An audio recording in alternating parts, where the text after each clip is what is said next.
Hello? Test? Okay, seems to be good. Oh wow, you're right on the mark. Hey. How you doing?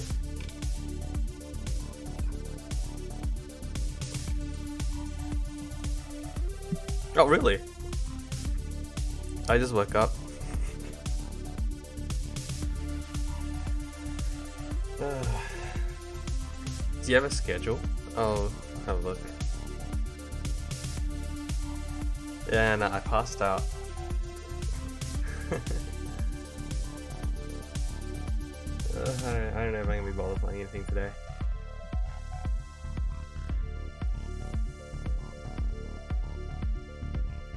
I know, right? I didn't expect it to go into stage 4, all things considered.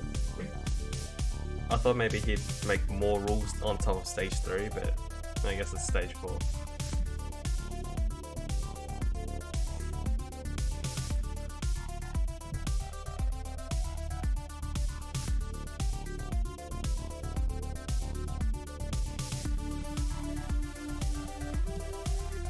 Yeah.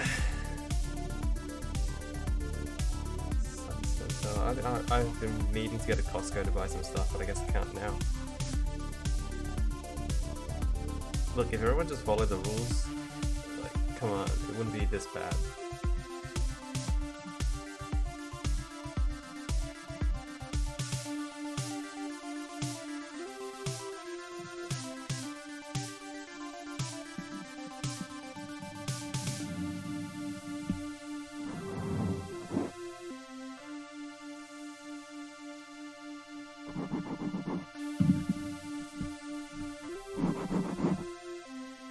I hope that's better.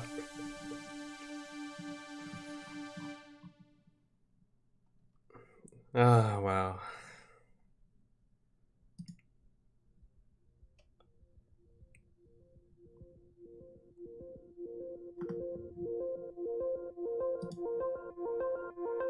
Melbourne has just gone into a stage 4 lockdown under state of disaster powers that came into effect just this minute. We're facing 6 weeks under the toughest restrictions in the nation, including a nightly curfew that starts at 8 o'clock tonight. The New Zealand-style lockdown includes new rules on work, shopping and exercise. The Costco queue is back. An expectation of further restrictions spooked Melbourne surrounded the car park. The expectation a declared state of disaster. There's now a curfew, exercise time limits and shopping limits. The Premier says it's pictures like these, a packed car park at Bunnings today, but confirmed why health officials needed to tighten restrictions. On a day we recorded 671 new coronavirus cases and 7 deaths. God. The death toll now 123. Stage 3 is not working. Yeah, I really thought he wouldn't go to stage 4 because of how much it hurt our economy during the first wave. So Here's how it works. The curfew is from 8 p.m. to 5 a.m. and it starts tonight. It'll run until Sunday, 13th of September. Lovely. You must be at home during curfew hours, except for work, medical appointments, caregiving, and seeing a partner. yeah, but like if people just listen, it wouldn't have gone Exercise to is limited this to 1 stage. hour a day with just one other person.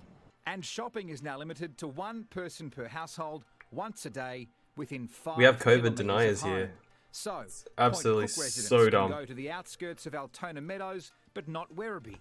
If you live in Craigieburn, you're limited to Roxburgh Park and Mickleham. And Ringwood residents can go as far as Park Orchards and Croydon. This time I think it's really quite scary. Stage 4 is probably just a necessity at this stage.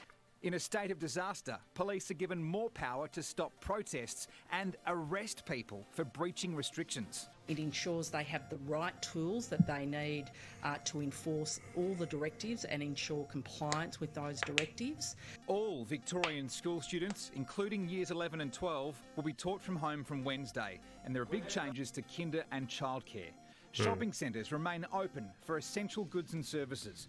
Takeaway and delivery only for food and drink. Hairdressers and bottle shops remain open, but more forced business closures will be announced tomorrow. Weddings are banned from Thursday. Just 10 people are allowed at funerals. I guess a bit worried how it will all work. I don't know how to take it. I work in construction and I really hope that I still have a job. We can't hide under a rock. We have to get through this as quickly as we can. That's not a mask, it's a balaclava. I'd be worried if he was wearing that into the businesses. Where the infected person has no idea where, how, or from who they contracted coronavirus. And the spread into country Victoria is such a risk, regional areas go up to stage 3 restrictions this week. Our entire state is only just holding on in this virus fight. This is a public health bushfire, but you can't smell the smoke and you can't see the flames. And there are changes to the public transport network as well. It'll operate as normal during the help police. Oh my god. Why? It didn't have to come to this. People just listen to instructions. It's not like they're asking us to do double backflips or anything. They're asking us to stay indoors and they're paying us to. Jesus. Oh my god.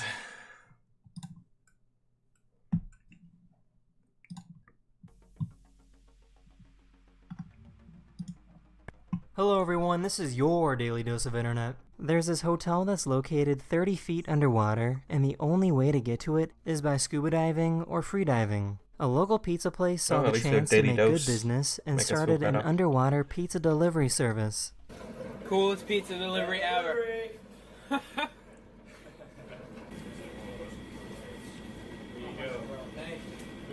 Thanks, man. Oh yeah, why'd you cut the dollar? Because I wanted to be rich. Puppy, but that's not how it works. Like, this is only one. I got 5. No. This is the skull of a woodpecker. What's interesting about this is that their tongue is so long that it actually wraps all the way around their head. That their tongue actually wraps around the back of their head and all the way up to the top of their head, sometimes as far as reaching back into the right nostril. And so here it is in top view, and you can actually see it's pretty remarkable. This cat absolutely hates it when someone sneezes. Oh. I have dogs, but I like cats too.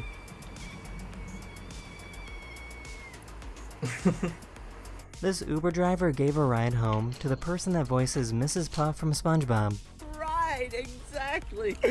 Andrew is a wonderful driver, unlike SpongeBob. He's not a wonderful driver. But Andrew took me home tonight, and I'm having a wonderful time with him. That's awesome. This artist took an old US coin and changed it into a coin with a mechanical hand that can grasp a sword.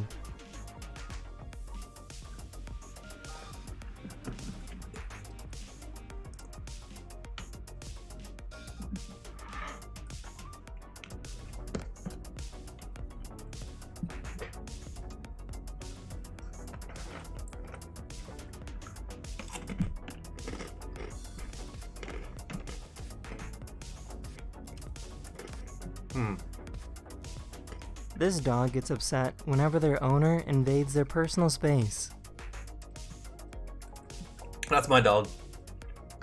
She wants you to be in the room with her, but you can't be close to her. This city in Australia was having issues with this tunnel as people kept ignoring the signs and going through when it was closed. They installed a waterfall that would have laser beams shot on it like a projector, as this would be a physical barrier that wouldn't damage vehicles.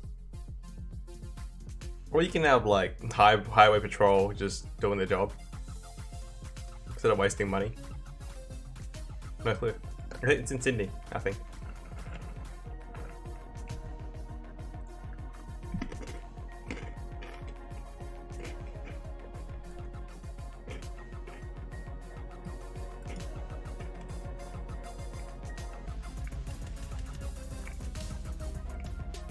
What is this?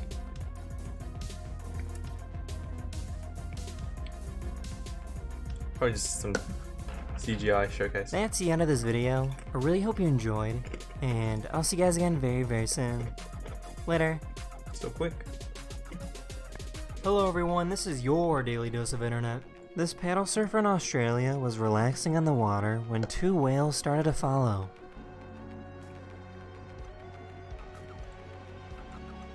Yeah, he's the Leafy of viral videos.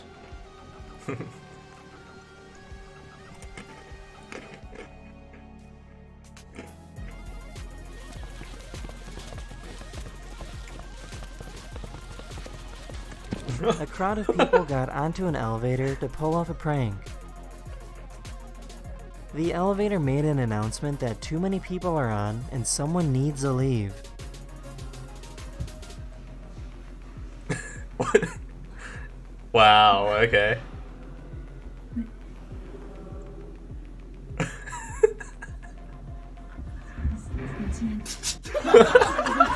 They stopped her before she left to tell her that it was all a joke. This person likes to help their cat with cleaning itself.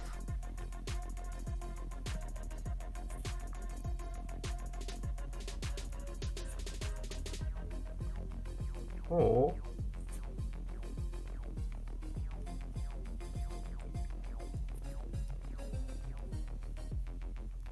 This student had a question for his teacher while taking an online course. Okay, Professor, go ahead. Type your question. What is it?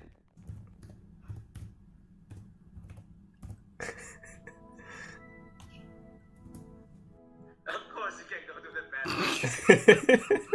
Yes, you can. Yeah. What is that?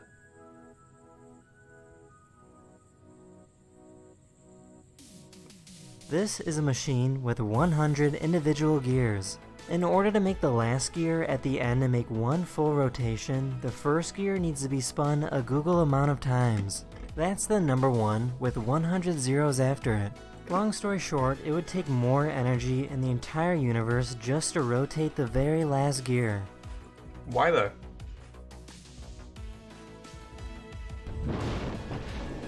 Like art?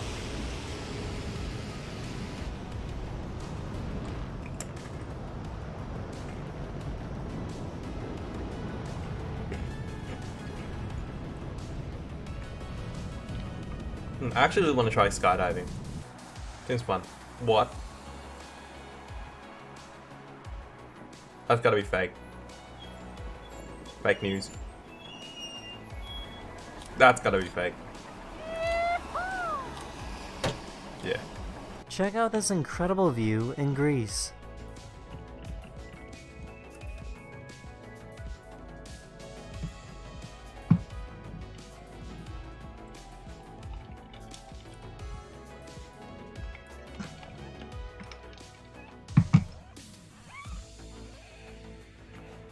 That's the end of this video. I hope you learned something new, and I'll see you guys again very soon. Later. Oh wait, no, there was Hello, something I everyone. really wanted This is to watch. your daily dose of internet. Nexpo. Where is it?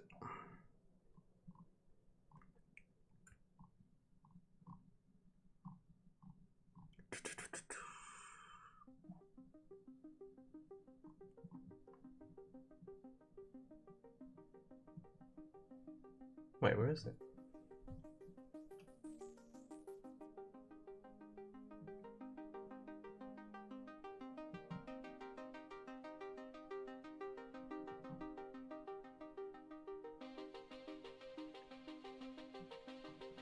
Well, I'm not sure which one it is, but it's one of yep. Hold on, let's turn off the music.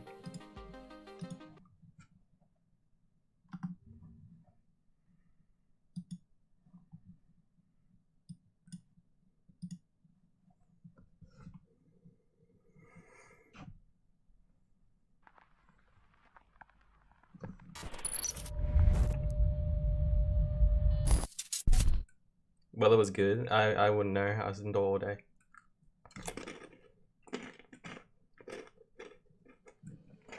To do anything?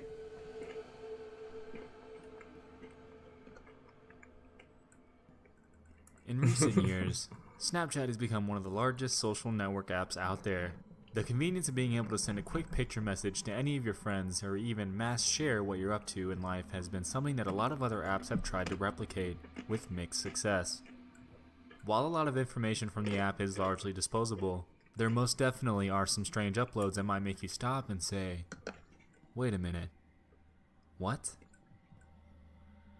Today, I'm joined by Mike O from that chapter to share with you I the don't use disturbing Snapchat at story all. I have of it, the but I don't Snapchat use it. intruder. I'm too much of a boomer to The story surrounds a get the post appeal, by a I user guess. on Reddit named Skinna555. He opens his post by apologizing for being such a terrible writer before going on to explain some background. He claims that he and his partner had moved in with his parents to save some cash for their new home. His parents own 3 I birds, sometimes and try to apparently post more on his friends Instagram take stories, great but interest in them even whenever then, he talks about them. Knowing this, post are he took far a few in Snapchats between. and posted them to a story for his friends, and within 15 minutes of uploading, he received a peculiar response.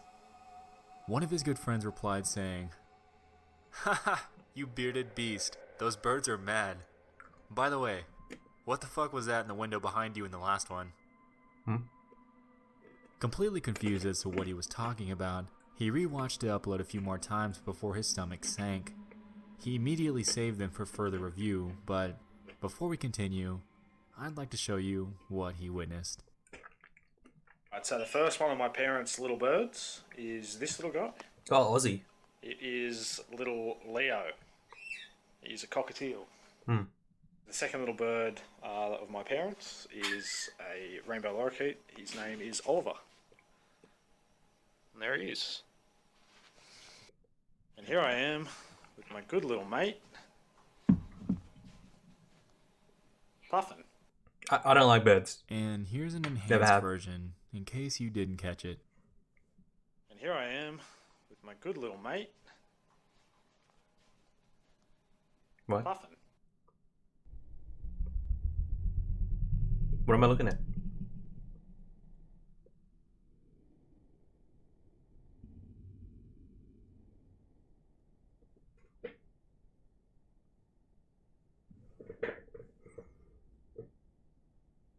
What's that? Minecraft?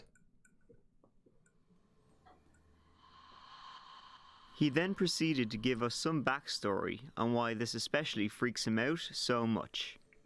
All Freaks him throughout out his so much. teen years, Skinner was suffering from severe episodes of sleep paralysis. Yep. These events would happen once or twice a month, and while he could breathe during them, he definitely couldn't move. I used to have it all the time. Strangely, when he turned 14, around like he in started high school. to hear and see I things stopped in these having them when I went to episodes, uni. and something started But I could recurring. almost tell He when they were about to claims happen that he would begin to see because a they've been happening so strange, much. faceless man peering into his window. But I much never in the actually see same like a exact figure or anything, position but I that the feel it. person had in his Snapchat story. Oh snap!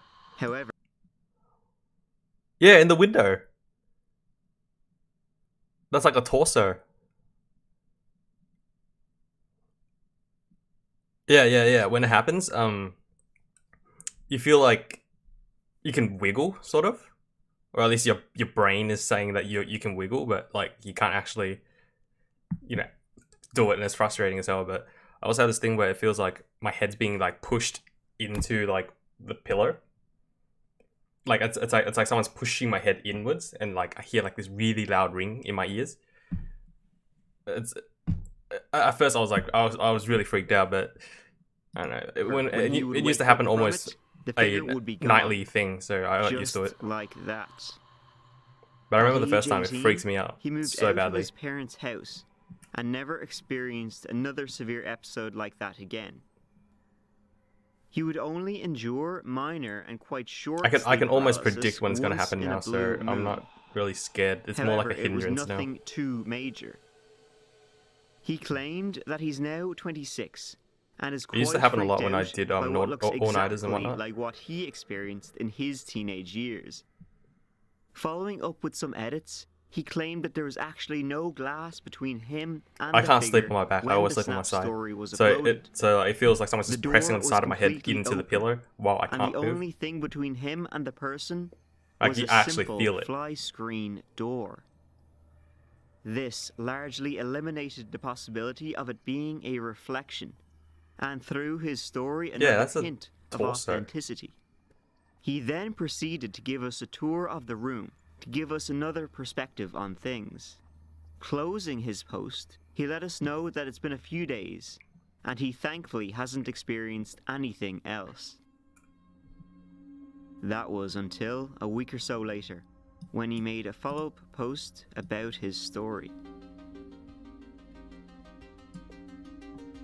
He opened his account by thanking everyone for the advice and that everything seemed to be going well for a few days. He was led to believe that someone was scoping out the house in an attempt to rob it in the near future, and that he simply caught what would be a thief on camera. Yeah, no He thanks. was forced to state that he repurposed one of his old phones as a camera-only device to hopefully catch this intruder should anything arise in the future.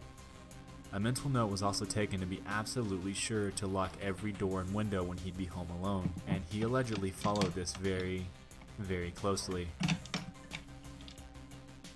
Well, luckily I have dogs. Anyway, he then They're goes super forth to sensitive say to that, sound. If anyone's like "I woke up outside the Friday door, and went to work. they'd hear it Nothing first was before out of the anyone else does. ordinary. However, the entire day I felt an oncoming dread since I'd be home alone again that night. And they hate strangers I can't too, just so go they out go every Friday absolutely and Saturday ham. night to avoid the house though, so I was trying not to be too concerned. On Friday night, my parents left the house at 7, and my partner left to work around 8:30 since she works at a club. Things were fine and I was playing games with some friends on Steam for a few hours until about 10:15, when some shit went down. I started to hear some relatively loud banging coming from outside the screen door. It was definitely something scraping or banging around out there, so I stayed silent, carefully took the headset off of my head, got up out of my chair, and started filming. Skinner then goes forth to film the downstairs as the banging is happening, and tries to search the laundry room before proceeding to the back screen door. He doesn't seem to catch anything back there until a noise is heard once more from another part of the house. Once he hears it, he rushes over to check it out.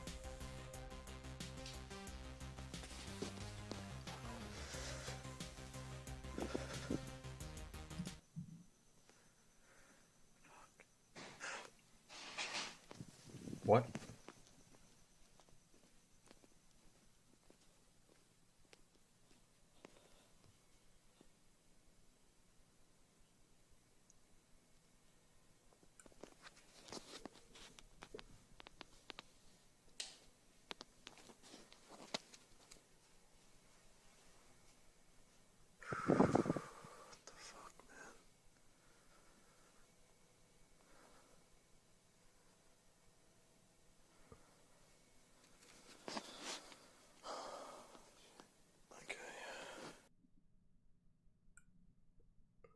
Yikes.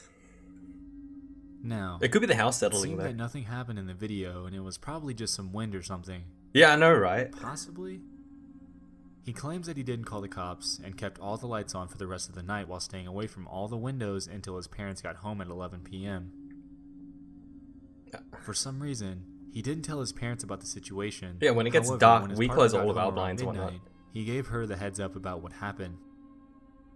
Skinner then goes forth to open the floor for advice and suggestions, and users, of course, all chimed in with their thoughts. There was one thing that stood out among the rest though. He posted an update claiming that a user named Abel Carbon posted a comment that included an enhanced version of the video. And before I talk about it, I want to see if you can spot what ended up freaking him out so much.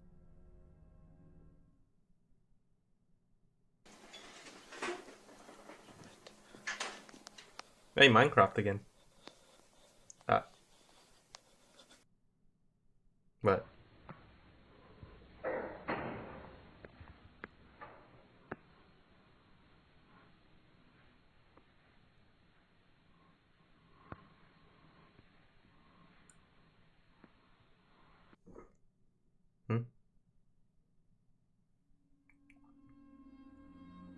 What? I didn't see anything. He claims that the mass in the corner was most definitely not supposed to be there, and he thinks that it's the person that broke in. He goes forth to say that him and his partner stayed at a motel that...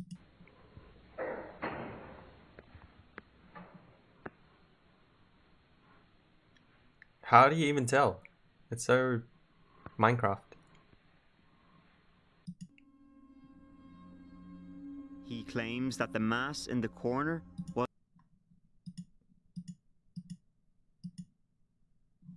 Oh, snap. It's like an outline of a person, huh? Yeah. Yikes, dude. Oh, and he was home alone playing games too with a headset. Yikes.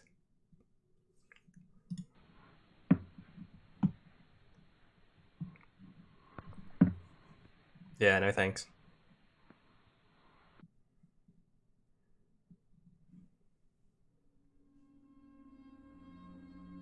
Personally, He I'd use claims that the speakers whenever I mass in the can. corner I hate wearing was my most headset. definitely not I want to be supposed aware of my be surroundings. there, and he thinks that it's the person that broke in. He goes forth to say that him and his partner stayed at a motel that night and would proceed to call the cops the next day, as they now have footage of the supposed creep. I've only got these ones. The Astros that my friend got me back in high school. House and that they're okay. The birds are fine, and nothing was stolen. Apparently, the police were freaked out And by I don't the like being footage, tethered down, you know? and they This one's all cables. hypothesized that a two-man team tried to rob his parents. They could have had one person downstairs trying to lure Skinner downstairs and out of the house, Yeah, right. as the other does the work from the inside.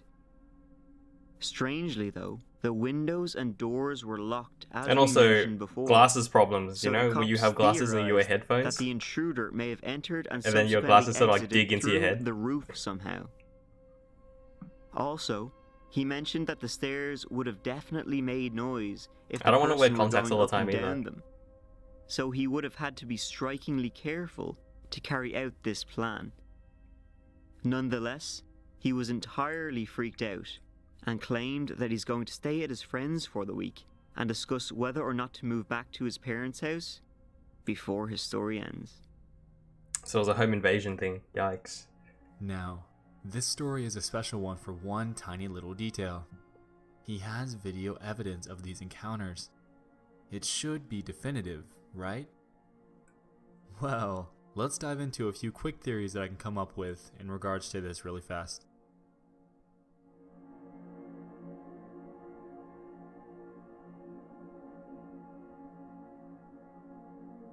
Real footage. The first theory I have is that this is a real, genuine story, and that it's not just somebody out there trying to craft a scary story. The logic in the guy's entries seems to flow well with the footage provided, and it just seems to have a strange hint of authenticity, especially given the large figure that he captured in the corner. This very easily could have been a home intruder that was caught on camera, and this guy could have contributed to the prevention of his parents' house being robbed at the risk of his own life.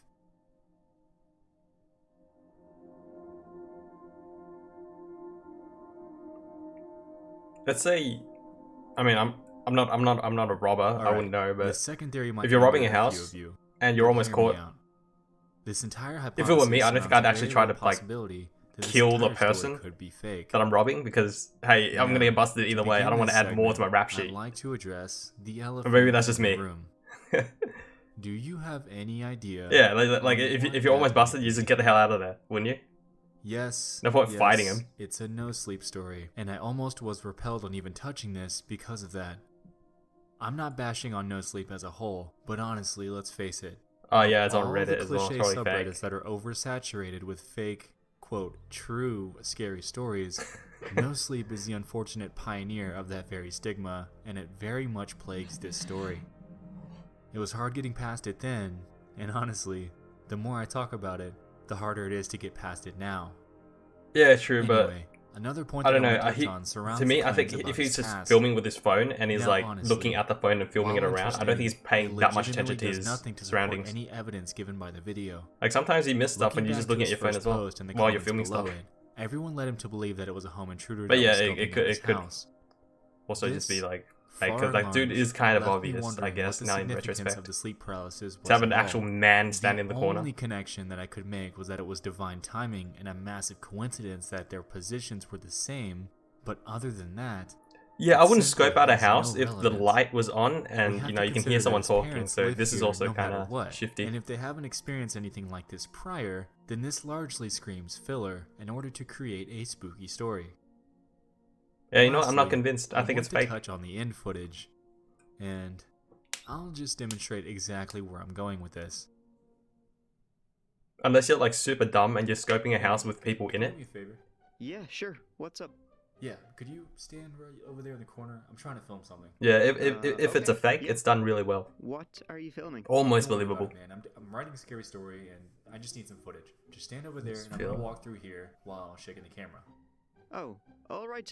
Yeah, sure. We get it, Didn't dude. see the massive figure in the corner while he was walking through the room with somewhat ample lighting. However, I'm sure you get the point here.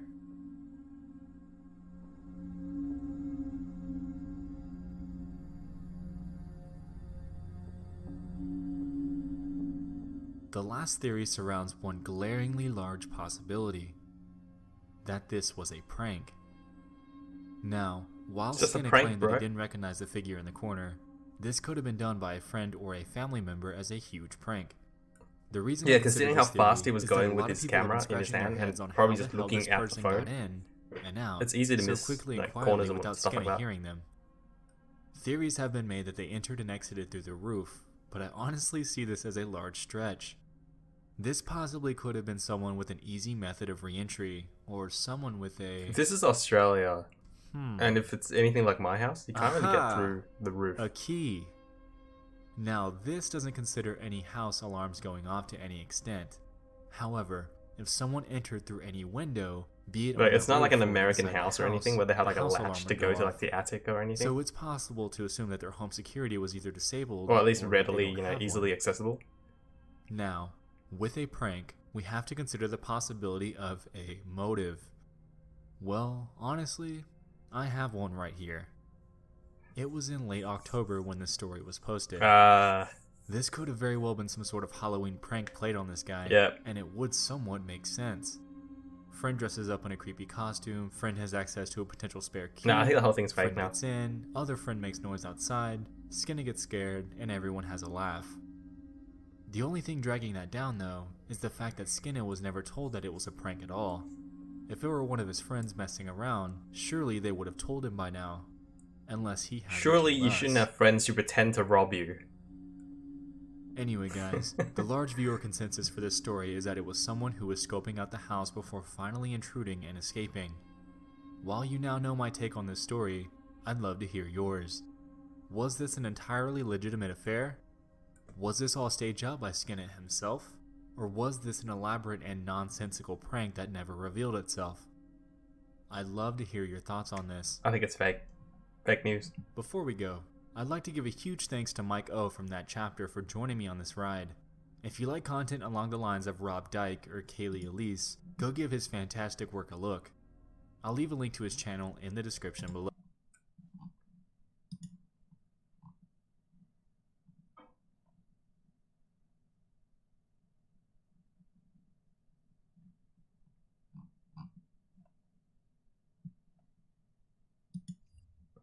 Rob Dyke. I actually don't know who that is.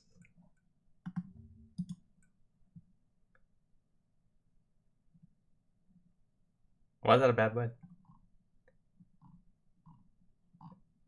Honestly, people who get so stressed over certain words, like, come on, you're the ones giving the word so heavy meaning.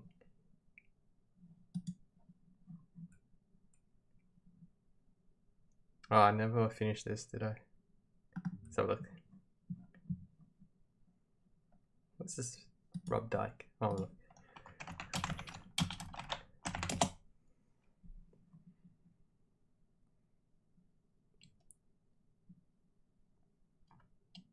Rob Gavagan.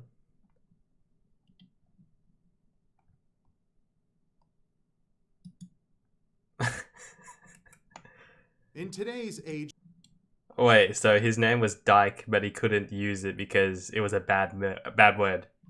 That's so ass. Yikes, dude. Feels bad, man.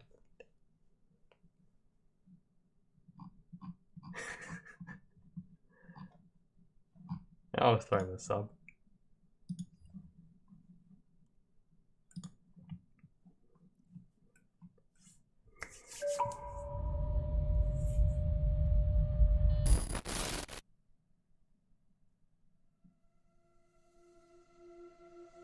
I love watching these creepy videos at night.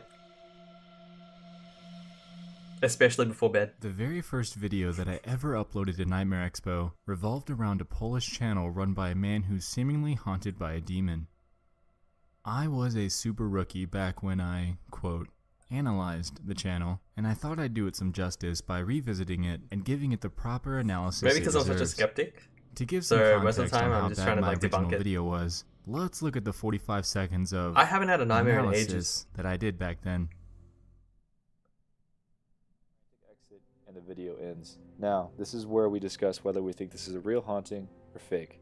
To begin, what makes this seem real is the fact that his channel only has 1,381 subscribers. Also, all of his videos have no more than a few thousand views, other than the main dude's video on the that I grind. showed you guys, which has over 240,000 views. Also, you have to consider the fear in the guy's voice and whether or not it seems legitimate. Anyways, this was my analysis on the slamming door.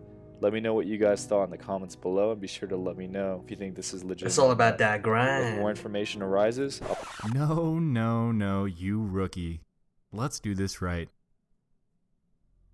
Today, we're going to dive into the channel surrounding a demonic haunting called the Slamming Door. The Slamming Door mystery surrounds a man living in Poland. There's an alleged demon haunting him, and it seems that from his uploads, it's pretty damn violent. His channel essentially documents chronological highlights of his experiences with this entity, I remember a bit of this. And he, alongside this, runs a blog explaining It's like his some sort of experiences. poltergeist or something. To give some quick background, take a look at these clips.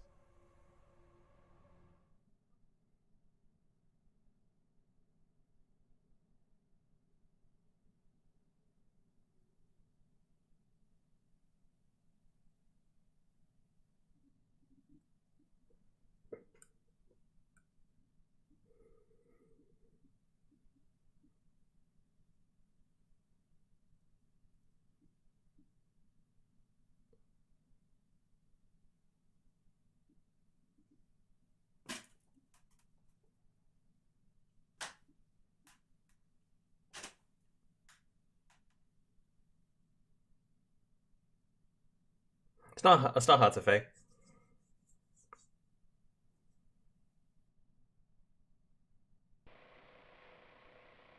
Yeah, okay.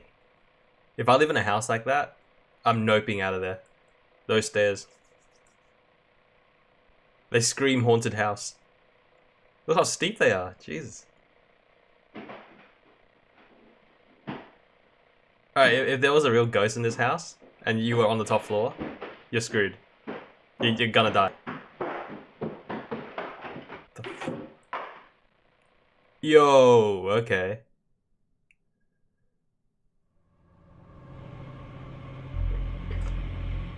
Now, like I said before, he has a blog to go alongside this, so let's go over and take a look. The first blog post fell on March 13th, 2015, and he essentially just gives some background on his situation, going into some detail about noises he's been experiencing.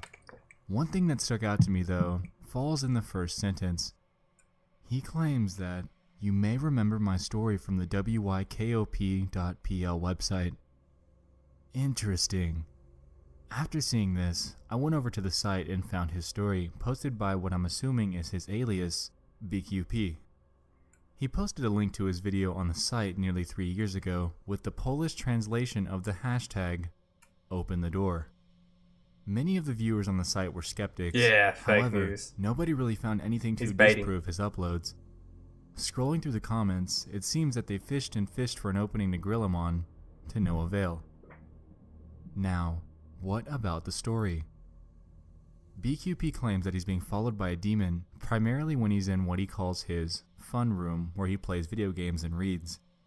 He then goes forward to state that his original audio-only uploads that he threw up on the channel could lead to skepticism due to the ease of being able to fake them, so as a result, he'd be discontinuing them and installing more cameras.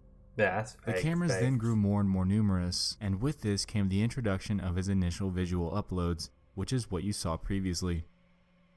He films his doorways from multiple angles, some videos with sheets hung up, some without, and seems to catch quite a bit of phenomena on camera. Some of this includes the alleged demon pulling a pinned up sheet off the doorway, making loud noises while he's gone, and messing with the doors. Yeah, I remember the He door closes stuff. his original post with, "Whatever you make of it is up to you." The next update from BQP comes 2 days later on March 15th, 2015. This seems to be the first instance of violent activity while he's home. I showed it in my original analysis of this, and since it's the centerpiece of the story, I'll show it once more. Take a look.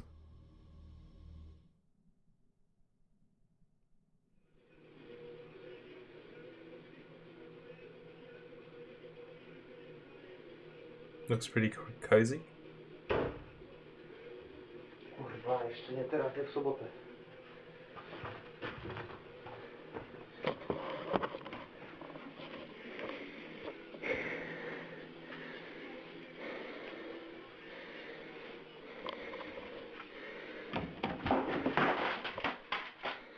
Oi. Relax.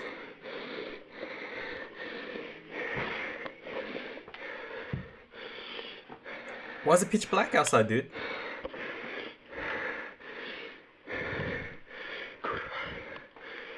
Kurwa mać. To nie było dobre pomysł, żeby tu wrócić. Yo, I hate those stairs.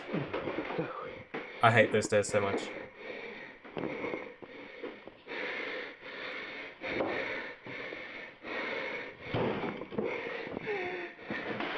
Yeah, no, get out.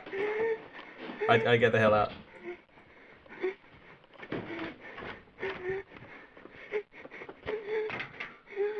Yeah, he sounds genuine. Wait, what? The door slammed on him, huh? He sounds genuinely scared. He's either a really good actor, in his blog post about or this, he's actually really he scared. simply provides translations for what was thrown on screen in the video. He claims that after the last events, he had installed a new camera in his place. Following this is the quote, "Results came a few days later, and this time I had first-hand experience of what the camera registered when I was gone." Following this, we had quite a few videos of his various experiences in his home, and many of them seemed to be extremely violent. He also went forward and created multicam videos and compiled footage from all over his house. The phenomenon that occurs is honestly pretty damn disturbing. Check this out.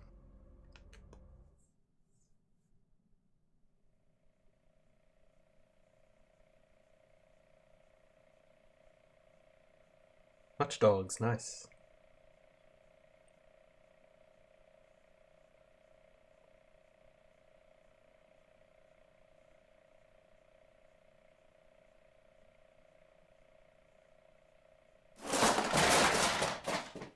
Okay.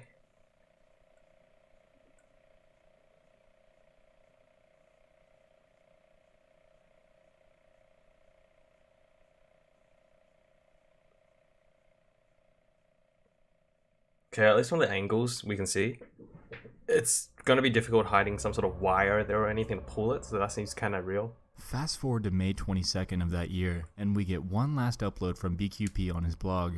He opens by apologizing for ignoring the blog, and that he's been caught up dealing with the demon. He then claims that he had a priest come to consecrate his home, and it appeared to stop the activity completely, at least for a while. After this, he then goes to explain that due to the halt in activity, he returned all the extra cameras to his friends and did his best to forget the entire thing. This all lasted until he returned home from a business trip, and he explains that the activity became worse than ever while he was gone. A video is then linked after his explanation, which shows Peanut this. squid flavor.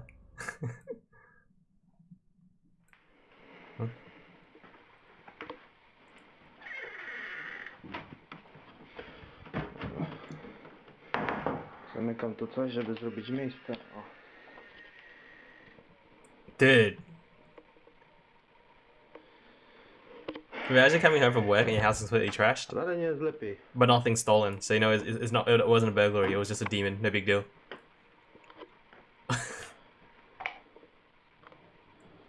Man. Hey, yeah, I know, right? If I came home to this every day, I'm outie.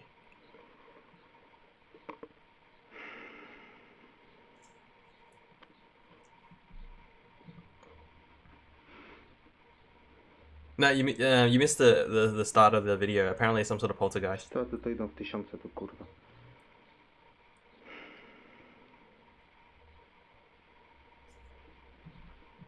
Peanut and you squid flavor roasted peanut bags. Nice. Sprzęt rozjeb.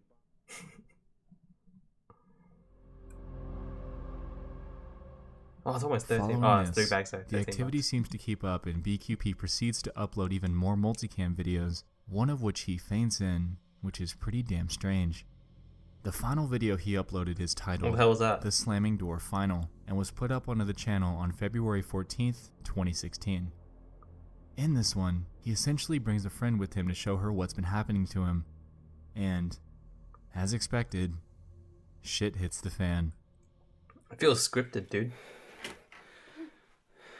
Wychodzimy.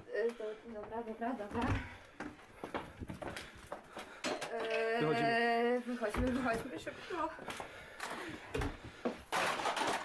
Co to miało? Kompas.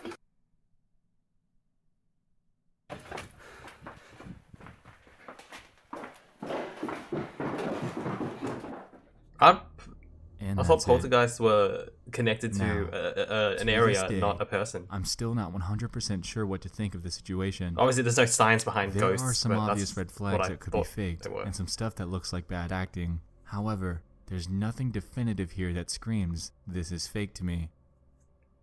While this is so, there's also nothing that screams, this is real either. Some evidence against it begins with that post on the WYKOP website. The hashtag that he associates with his videos kind of begins to spoil the entire thing for me, and it seems that he was trying to create some sort of found footage series. Hashtag open the door, Scream stage production, and... I was thinking it was just the house settling. Do I really need to say more? But Also, there was footage before, much of like this footage things getting can be fake thrown with off the fishing shelves line, and whatnot. multiple people creating noises in places out of view. It's honestly not hard to keep others out of view while they mess up stuff for production. Yeah, but he has multiple angles. One more thing that bothers me is the fainting scene. Yeah, what the hell is this? It could be real, but to me, seemed way too staged to be an actual fainting. I'm no medical expert, but I feel like when someone faints... Wait, that was a they feint? wouldn't No one fall to their faints like knees, that. Keep the stiffness in their torso, and only drop their head. He's got to be controlling Fake. that, and it takes away from the experience. Fake for me. news. Also, on my original analysis, many of you guys from Poland chimed in claiming that this was fake and that he was overly dramatic, which seems to be a fair Fake. point. However, to be honest, With I his would be body too mass, I were if he being were haunted to by a demon. faint, he wouldn't have gone down Some on his evidence knees agreeing so with this series softly, revolves around the and he wouldn't be multi-angle still shots. sitting upright. Yes, I said that it could easily be faked. However, it seems as if BQP goes out of his way to give every angle possible for Yeah. us. Switches flip, doors open and close, music starts playing, and much more with nobody in sight.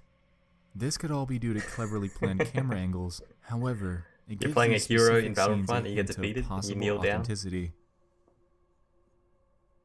In the comment section of one of his videos, BQP claimed a month ago that he's going to be making an English update to his channel to get us up to speed, and I'll definitely be looking out. The Slamming Door is a very interesting channel that does things in a pretty unique way. Like I said previously, there's really nothing screaming that this is fake to me. However, there's also nothing screaming that it's real. It really just sits in that gray area, up for speculation. Yeah, I'd love if for you anything, guys to this go over fainting there, scene check gave it out away. the It's fake. uploads and try to find anything to prove or disprove Look, he the doesn't even story. go onto his knees that Let hard. me know what you find. I'm excited to find some new stuff on this. Anyway, Not really. Thanks so much to all of you for watching my update on the Slamming Door. I hope I finally did this Fake. channel justice and gave it the true analysis it deserves. I'll see you guys in the next one. I love you all, and good night. What was the other one? Yeah, it was this one.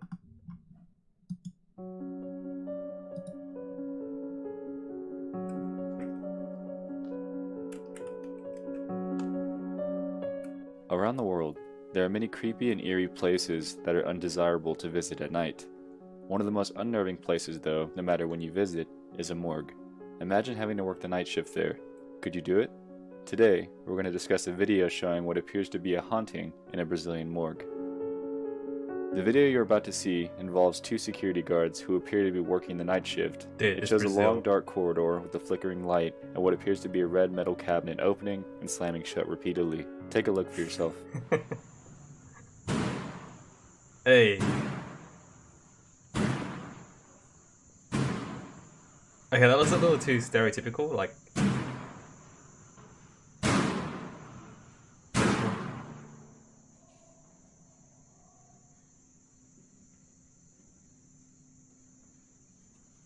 What, jump scare? It looks a little too video gamey. Like something you see out of a video game, so it looks a bit too Too fake. Wires? Now, as we can see, the video is very creepy. While this is so, there's a lot of speculation on whether this is real or not. Some people are making claims that the video seems too similar to a scary movie, and that the entire thing is staged. I don't agree or disagree with this, but let's take a look at some key aspects of the video. To begin, let's focus on the slamming itself.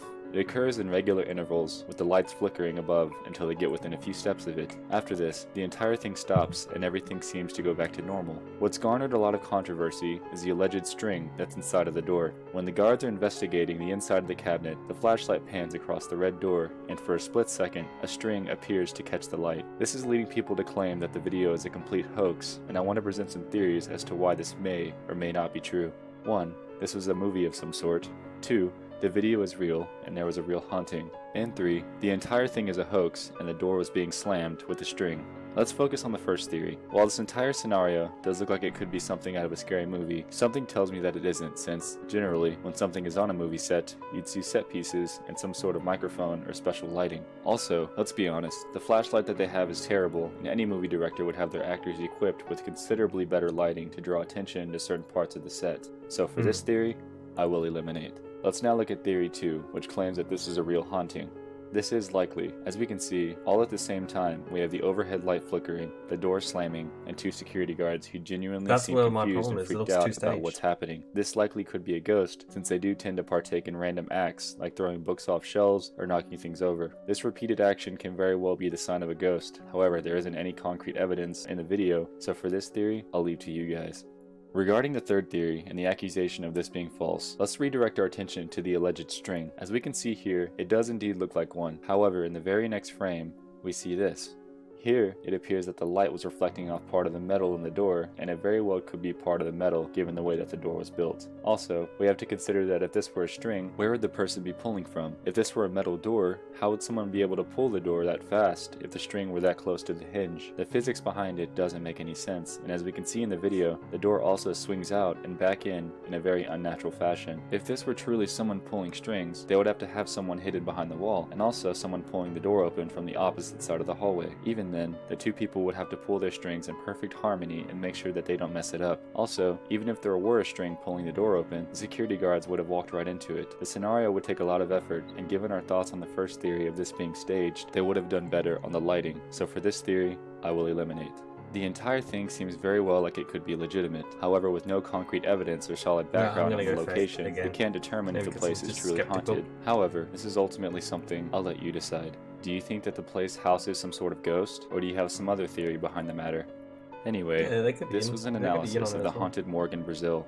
I hope you all liked it as much as I did, and as always, if you have any suggestions for future content, feel free to leave them below. Until then, thanks for watching, and once again, good night.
I like watching the videos that they sort of try to pose as reality, because then I like debunking them.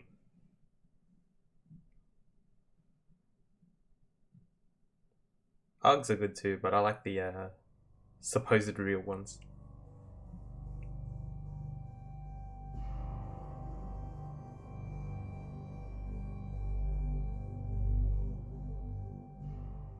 Yesterday, there was a small but strange occurrence that unfolded over Twitter, rippling across the internet. Since when isn't something weird happening on Twitter? I want to give you some quick background. There's a magazine company out of London called O Comely. They release issues about whatever theme they can drum up at the time and try to present it in an art book style. Recently, they had their 41st issue of the magazine, and this week's theme was the topic of imaginary friends. More specifically, as per the magazine, our early spring issue celebrates the companions of our lives, the sisters we played dress up with as children, the imaginary friends conjured up to accompany us on adventures, and, of course, the pooch pals who never leave our sides. Yeah. I'm not gonna lie, I never had an imaginary friend. I was The one of actress, creepy. Natalie Morales, known all over television as Lauren from White Collar or Lucy from Parks and Rec, sent out a tweet of a page from the magazine. She claimed, Ruby, you have a ghost. This is straight up terrifying. With this was a photo of the page in question.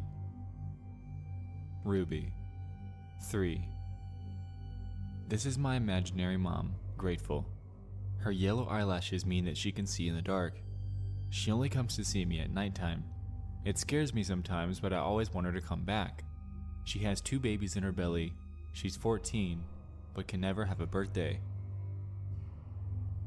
After this, people all over Twitter chimed in with their thoughts. Some notable tweets include one that asks, is Ruby smiling or screaming? Which, given the facial expression, is a fair question. A user named LuckyNumber861 chimed in saying that Grateful sounds like an early Puritan name that was given to a little girl, since they had preferences for naming children terms that convey virtue. Also, they claim that the "she can never have a birthday" dialogue could actually be child speak for the probability that she could never give birth to her twins, and died while she was pregnant. After this attention, O Comely chimed in with an interview of Ruby explaining things about Grateful. Let's take a look. What does Grateful look like? So she has black hair, so blue eyes, and she doesn't have many questions. It comes to night time, all the way to blue. So she lights up in the dark normally. Does she? Yes. She comes in night time to say, Ruby, Ruby. And she wants to be actually a person like other people, but she can't because sometimes she wants to be some, but she can't. Why can't she be a person? Because she is like 14, but she can't be a person because she was like invisible and she can be only 14.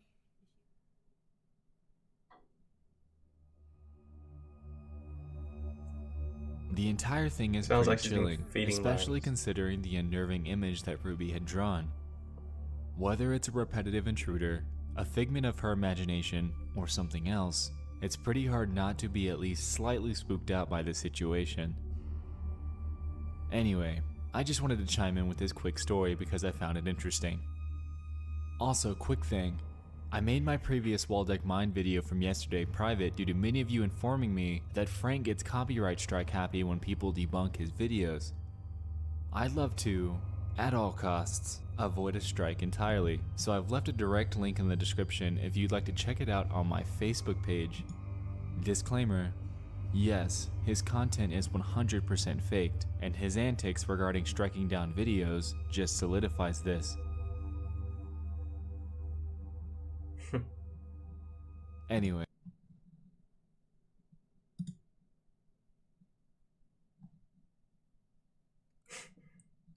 Peeves on.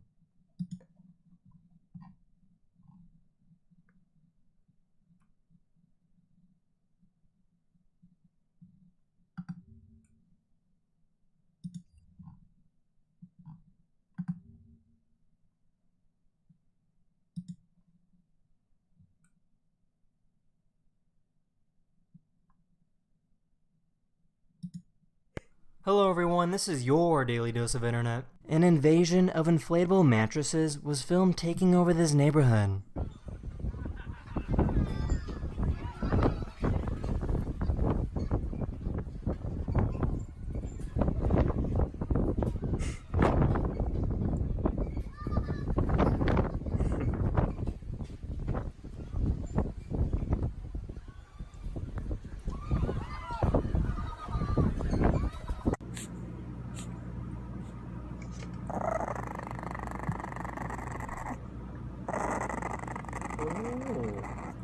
An Uber driver gave this restaurant worker a lift to work. On the way over, the worker told the driver about her financial struggles. A few hours later, the Uber driver surprised her with gifts to help her out. Diane, so this morning I gave you an Uber ride to work? Oh, yes. And we had a conversation earlier? Yes. Okay. So I bought you a dress. Oh my God. Here's the dress. Oh, and then here's a $50 Visa gift card. So you can take that and get your house shoes. Hey, welcome back. When it's time, okay? Thank you so much. Here's a cat that's absolutely mesmerized by this camera.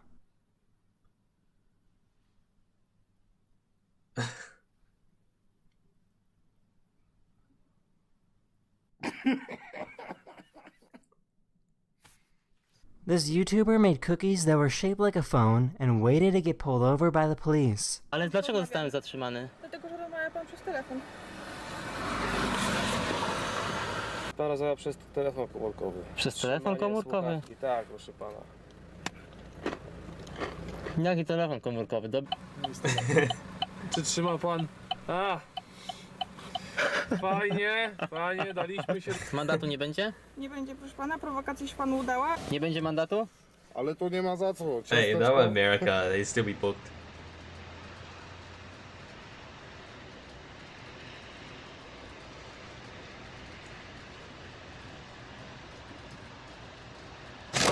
Yo!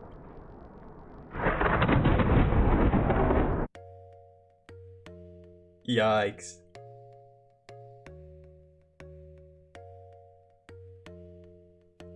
Wait, what? This is what the beauty of Greenland looks like.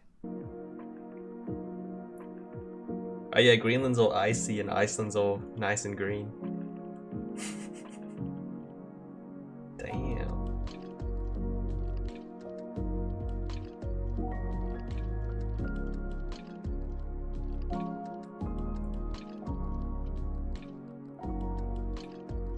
Here's a cheetah that loves to go for a ride in a Jeep.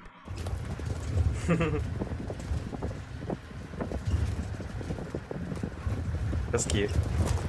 That's in this video. Hopefully I made your day just a little better. And I'll see you guys again very, very soon. Later.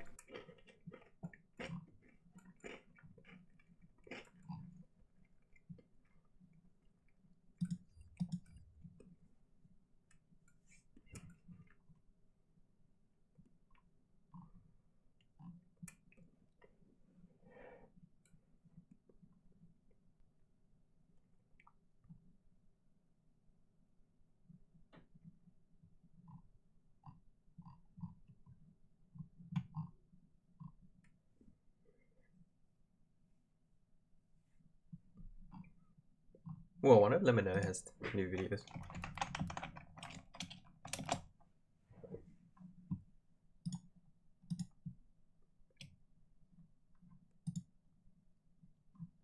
Three months ago.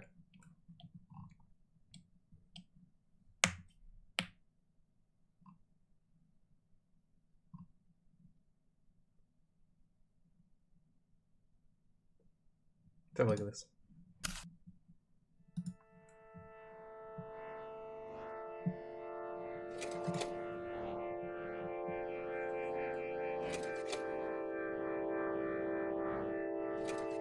In early 1959, a group of hikers decided to head out on an expedition across the mountainous region of Western Soviet Union.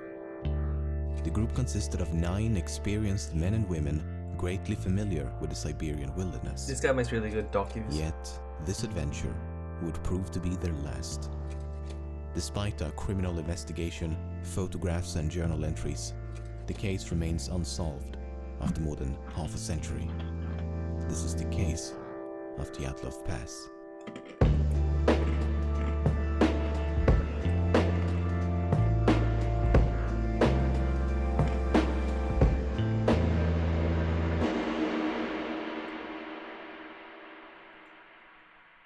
In the early morning of January the 23rd, 1959, a ski and hiking team of 10 boarded a train headed for the Ural Mountains in the middle of the Soviet Union. The group consisted of 8 men and 2 women, with Igor Dyatlov as the group's leader. As the train slowly advanced deep into the mountainous Siberian taiga, the group diary received a final entry. I wonder what awaits us on this hike. Will Ain't happening. anything new It's happen? my life. Over the next few days, the group continued to alternate between modes of transportation. First a bus, then a truck, then a horse and sleigh, and eventually they proceed on foot and skis.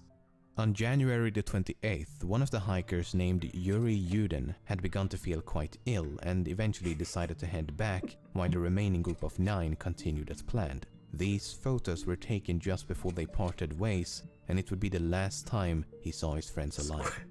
The group resumed their expedition across the snow-covered outback and documented everything of note using diaries as well as multiple cameras. Recovered photos and journal entries suggest that the trek progressed as one would expect, with no unforeseen complications. Just lots of snow, bitter cold, and an increasingly arduous landscape. On February the 1st, they reached the foot of a mountain known to the indigenous Mansi population as Dead Mountain. They spend the better part of the day progressing up the slope and eventually decide to set up camp only a few hundred meters from the peak. These are some of the last photos recovered from the cameras, and the last sentence of the final entry reads, "It is difficult to imagine such a comfort on the ridge, with shrill, howling wind hundreds of kilometers away from human settlements." I mean, considering it was their last ever trip, I don't think they kept their rooms very clean. A few weeks later, friends and relatives begin to worry. No one has heard from Igor or any of the other members of the group. After much debate, a team of volunteers eventually head out to find them. On February the 26th, the search party is finally able to locate the camp on the slope. It's obvious to the first at the scene that something has gone horribly wrong. The tent is in scrambles, covered by a thin coat of snow. The hikers' belongings and equipment was found orderly placed inside the tent, but the tent itself had been slashed open with a knife from the inside. The next day, 9 pairs of footprints lead the search volunteers down the slope towards the nearby woods. Given that the footprints left rather mild indentations in the snow, yeah, I didn't do that suggest jokes. that they I ain't that old descended the yet. slope in a rather calm and orderly fashion, as opposed to running away in panic. The footprints could be tracked for about half a kilometer from the tent until the trail was completely covered I by completely missed snow. that part. So So they they slashed their tent from the inside and then ran out down the mountain. continued in the direction of the trail and under Why? a large cedar tree at the edge of the forest, next to the remains of an improvised campfire. They found the frozen bodies of Yuri Doroshenko and Yuri Krivonoshenko.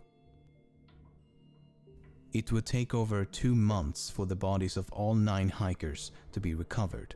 The first 2 were found severely underdressed. No Yikes. jackets, no pants, no gloves, hats, boots, or anything else I hear one people who might scale expect Mount given Everest the frigid climate. Only when they don't light make it all the way to the shirts, top and they underpants, die and like on the way. socks. At the time of People their just leave death, them it there would have been around because, 30 degrees like, below zero. the rescue The effort is cedar just too tree much had for when you're signs of high damage, altitude. as if someone had climbed it. It's almost a with life and death branches thing. broken So up to if 5 you die, you meters get left high. behind. Perhaps they were attempting to locate the Or you're not tent gonna in the carry your pitch body black up and down or darkness, anything. or perhaps they were trying to hide from someone or something. And I think I read somewhere The that they next 3 literally hikers were found use at the varying frozen dead distances bodies between as the tent and landmarkers. the tree, covered by a few centimeters of snow. They were better dressed than the previous 2, but not by much, as they still lacked essential items such as boots, hats, and gloves. They were all found facing the direction of the tent as if they were struggling to return at the moment of death. While some of them had sustained minor injuries, all 5 had died of hypothermia. It should also be noted that 4 of them had died while intoxicated. The last 4 hikers were found at the bottom of a small hill, covered by 3 meters of snow, 75 meters from the tree, in the opposite direction of the tent. 3 of them had sustained lethal injuries. 1 had a fractured skull, and 2 had fractured multiple ribs and suffered massive internal bleeding. The medical examiner believed the injuries had been sustained from a fall and compared it to a car crash. The injuries had been sustained while they were all alive and could not have been inflicted by another person. 2 had also been found with gaping eye sockets, and one of the women had a missing tongue. The last of the 4 had a broken nose and a deformed neck, but died of hypothermia. The most mysterious of all, 3 articles of clothing were later found to be abnormally radioactive. On May the 28th, the criminal case was discontinued with a cryptic and incredibly vague conclusion. The lead investigator writes in the final report, "The cause of death was an unknown compelling force which the hikers were unable to overcome." Not exactly the most satisfying answer, and That's like saying they're dead because they died. So, just in case the Galactic Empire had nothing to do with Yeah, the they were death of heavily the hikers, intoxicated. is It it could be possible drugs, to alcohol. explain some of the more enigmatic details and in they a less slashed their vague tent from the yet inside. credible fashion? Let's give it a shot. The fact that Dubinina was missing her tongue has been taken way out of proportion. Some say that it was cut off or ripped out while she was still alive. Others say it was eaten by scavengers after death, while some even claim the tongue was later found somewhere else. But I've read the medical reports, and this is what it says. The diaphragm of the mouth and the tongue is missing. That's it. There's nothing about cutting or ripping or anything. I don't know how or where it began, but there seems to be an exaggerated importance placed on this missing tongue, while in reality, it's a rather minor detail. At least the medical examiner believed it to be a minor detail, otherwise he would likely have elaborated further. For example, the same section of the same report states, "Gaping orbits, the eyeballs are absent." Equally mysterious, right? Well, no, because the medical examiner does provide an explanation for both. Soft tissue injuries to the head are post-mortem changes to Dubinina's corpse, which was recently exposed to water prior to detection. He even adds putrefaction and decomposition in parentheses to clarify exactly what it means. And this was not even exclusive to Dubinina, as the 4 last bodies were all damaged due to the melting snow. Now, some who claim that her tongue must have been removed while she was still alive have pointed to the fact that she had about 100 grams of blood in her stomach. But that's not exactly true either. The relevant portion of the forensic examination reads, "The stomach contained up to 100 cubic centimeters of a dark red, slimy mass." That's about 10 centiliters of something, most likely food, mixed with something red, most likely blood. So we don't know how much blood was in her stomach, just that there was blood in her stomach. Which isn't that strange, given that she was suffering from massive internal bleeding. Yeah, fair enough. One of the most mysterious aspects of this case is that 3 separate articles of clothing discovered on 2 of the bodies were found to be radioactive. Which does indeed sound a bit mysterious, but you have to keep in mind that almost everything is slightly radioactive. So we need more details. The radiological studies claim that under normal circumstances, an area of 150 square centimeters should not exceed 5,000 disintegrations per minute. Only 3 articles of clothing exceeded or equaled that limit at 5,000 dpm, 5,600 dpm, and 9,900 dpm. The only explanation given in the report is that the clothes were contaminated as radioactive dust fell from the atmosphere, or the clothes were susceptible to contamination when in contact with radioactive substances. In other words, they were unable to determine exactly how the clothes were contaminated, but it's not unrealistic to believe it to be a result of natural processes. But just in case it wasn't due to the elements, there may be an alternative explanation. Kolevatov had previously worked at a facility developing nuclear materials, and Krivonoshenko had previously worked at a top-secret plutonium production plant for nuclear weapons, and the 3 articles of radioactive clothing belonged to Kolevatov and Krivonoshenko. Fair enough. Around the time of the hikers' disappearance, numerous sources claim to have seen UFOs in the form of orbs of light moving across the night sky for a few seconds up to several minutes. These include 3 soldiers and 2 different hiking groups. Some witnesses also claim that the indigenous Mansi population, as well as a group of geologists, had told them that they had observed fireballs in the sky around the time of the incident. Nah, aliens would never visit off flat Earth. UFO sightings is that they are, well, unidentified and often unverifiable as a result. Only one of the hiking groups reported to have seen the UFO during the night of the incident, while the other sightings occurred before or after. Then there's this. This is the very last photo taken with one of the hiker's cameras. It appears to be a photo of some type of light source taken in the middle of the night. Unfortunately, the photo is about as undescriptive as the UFO it is claimed to depict. It could no doubt be a photo of a UFO, and it could no doubt be a photo of a candle, flashlight, fire, stove, or anything else. But let's assume that it is a photo of something in the night sky. What could it potentially be depicting? I can think of a few possibilities. A rocket, a piece of a rocket, man-made space debris during re-entry, a crashing aircraft, or perhaps a meteor. None of which would be too surprising given that this is the Soviet Union in the middle of the Cold War as well as the space race, so there would have been a lot of aerial activity. At the time when space exploration was about as fresh as a prince living in an affluent LA neighborhood, it's not surprising that people were unable to identify the mysterious lights. Regardless, it could not have landed close to the hikers as it would have been found by the search teams. And if the object had already been recovered, there should have been evidence in the form of a crash site, footprints, and other activity on the ground. So, given the fact that there is no obvious connection between the UFO and the hiker's disappearance, I'll put this in the spooky red herring box. So, what happened? Why did they leave the tent? Why was it slashed open from the inside? How did some of them sustain such major injuries while the others simply succumbed to the cold? Why were so many of them underdressed?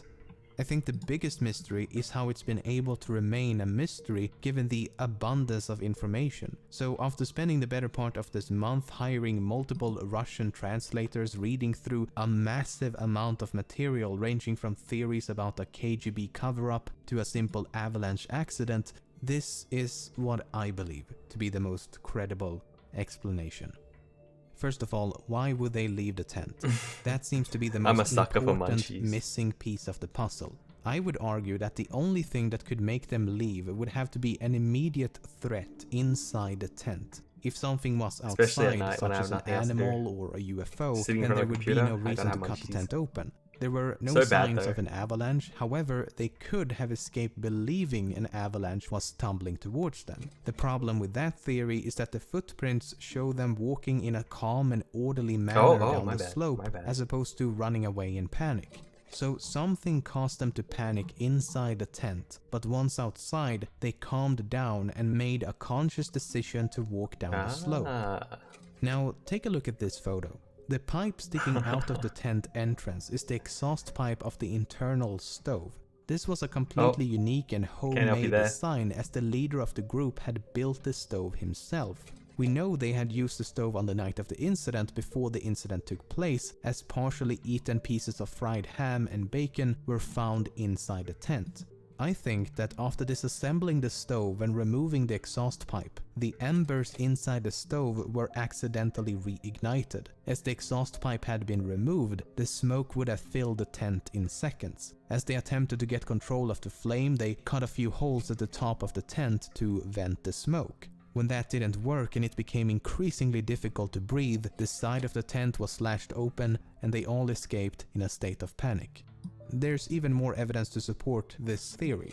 Several members of the group were found with burn marks on both their bodies and clothing, which could definitely have been a result of the improvised fire under the tree, or perhaps a scalding hot metal stove. Some of them were also found with blood around their mouth, and coughing up blood could be a symptom of smoke inhalation. Then there's this photo, taken the day before the incident. The jacket has obviously been burned, but the question is how? It's possible that sparks from the stove had accidentally set the jacket aflame. Okay, so they make it outside and quickly realize what a terrible situation they're in. Sub-zero temperatures, no shelter, underdressed, in the middle of a snowstorm, in the middle of the night, in the middle of nowhere. At this point, I think one or more of them made a decision to head for the nearest shelter, which they would have known to be the woods. The reasoning behind this decision is likely multifaceted. The smoke from the tent could have made it impossible to stay within its proximity, and/or the smoke may have caused them to believe that the tent was on fire. Some of them were intoxicated, which could have affected their judgment as well as their sensibility to the cold. And they may also have believed to be closer to the woods than they actually were. So they finally reached the woods and immediately set out to make a fire. Some climbed a tree and scavenged the surrounding area, while those who are more properly dressed head a bit deeper into the woods. About 75 meters from the tree, 4 of them trigger a minor avalanche, taking them over the edge of a ravine with a drop of about 3 meters. As the bottom is filled with rocks and ice, they sustain lethal injuries. 3 of the other 5 hikers decide to head back for the tent, while the remaining 2 slowly freeze to death around a fading flame.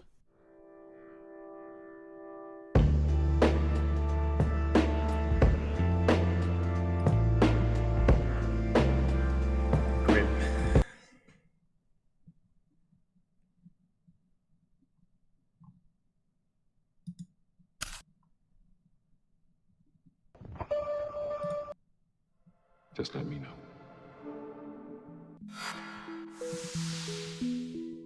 This year, some 57 million people are expected to cease existence and revert back to their natural state of non-existence, commonly defined as death.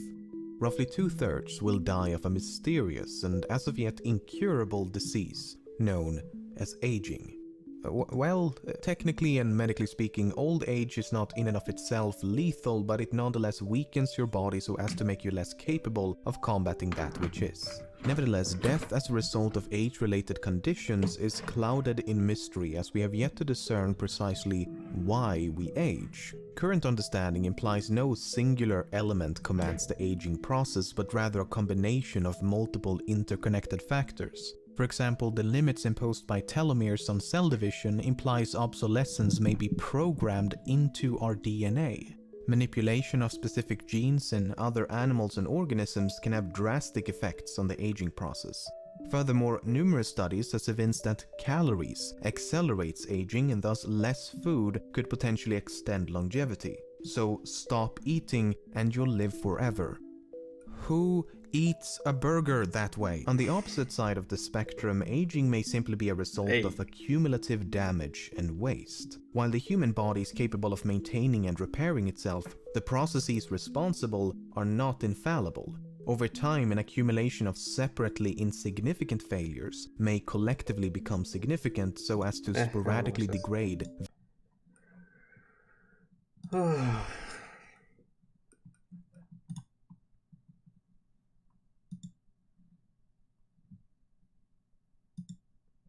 Hello everyone, this is your Daily Dose of Internet. This fire truck was passing by this car when it suddenly burst into flames.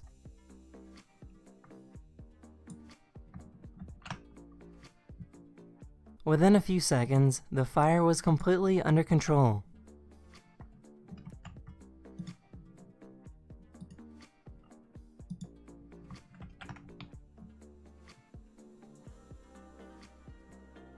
Ready? Yep. 3, 2, 1.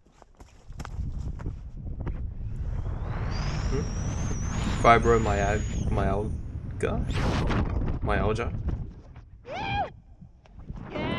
What's that? These parents wanted their baby to see what they have to put up with.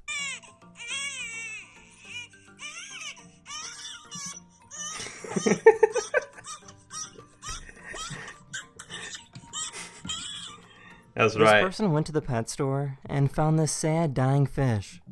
Oh no.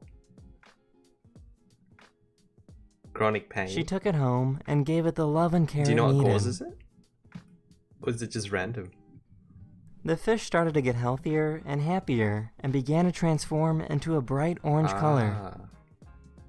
The fish is now happy and orange. Oh, that's so cool. This guy went to Chipotle to see what would happen if he said no to everything. No, thank you. No, thank you. Oh, damn. I don't want any of that. You gotta take extra care of yourself. No. And That's unfortunate. No, thank you. No, thank you. Do you have any way of treating it though, at least? That's it. Okay, thank you.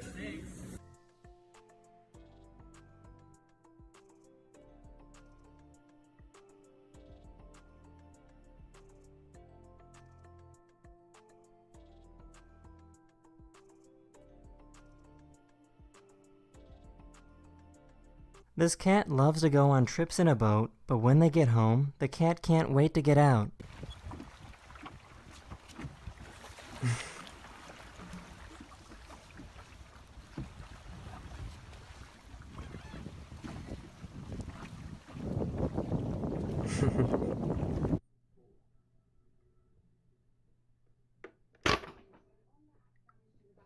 Yo, that was instant. Yeah, my dog can do that. Oh no. Yeah!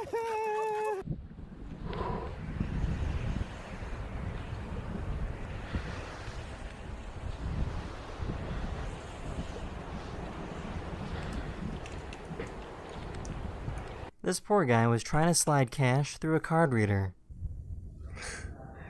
Fucking Papega. That's the end of this video. I really hope you enjoyed, and I'll see you guys again very, very soon. Later. Hello everyone, this is your Daily Dose of Internet. This dog likes to stop by this car wash to get a good rub. Oh, hell yeah, dude. Hell yeah. Какая она кончилая собачка.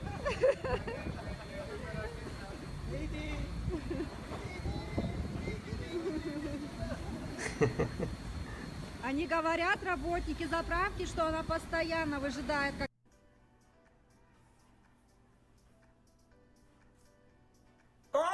A few days ago, NASA released the clearest and most close-up view of the sun ever. Each blob of solar plasma you see is about 800 miles wide. Yo, that looks microscopic though.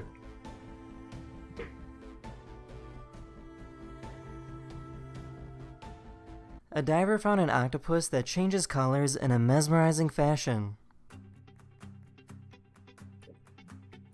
Ooh.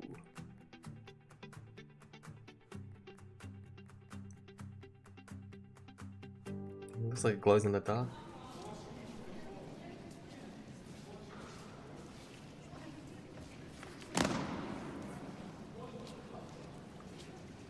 Mumbai, India has a major car horn problem. When people are waiting at red lights, they will hit their car horns even though that fixes nothing. For one day, the police introduced a system where people have to wait longer the more they hit their horns. Wow.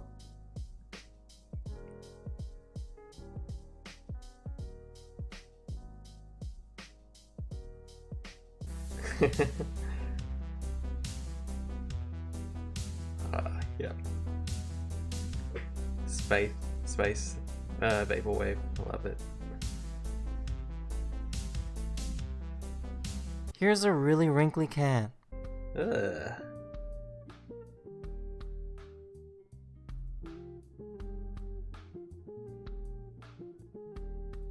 I kind of want to touch it. This person was walking to their car when they suddenly got run over by a deer. What? Luckily, the person wasn't hurt and got right back up. That was not your day.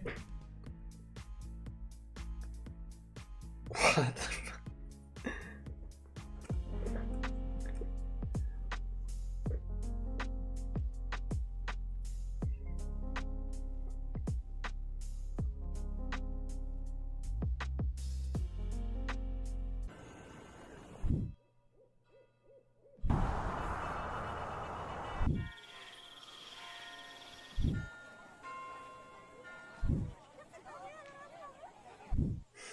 Here's a newborn elephant trying to walk for the very first time.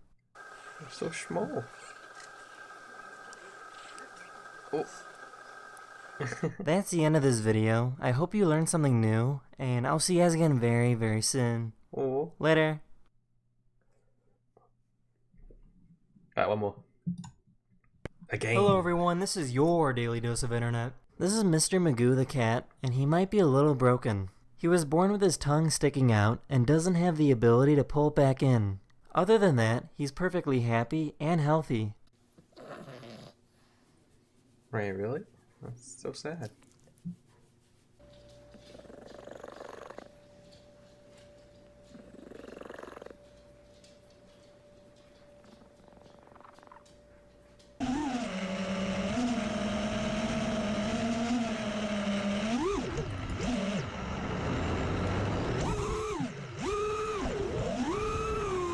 People love to cross the street and sometimes do so without looking at all.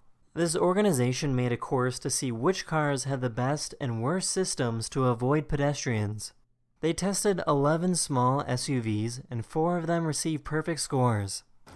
The Mitsubishi Outlander only received a basic rating, and the BMW X1 earned no credit because it either didn't brake or had minimal speed reduction in all the scenarios.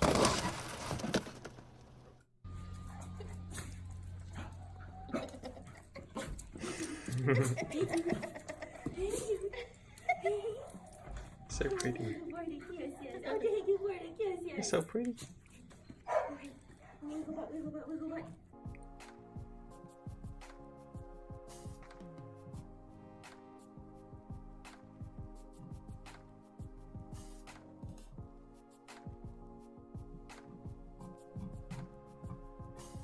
In case you didn't know, Saturn is losing its rings, so in about 150 million years, Saturn will look like this. Why?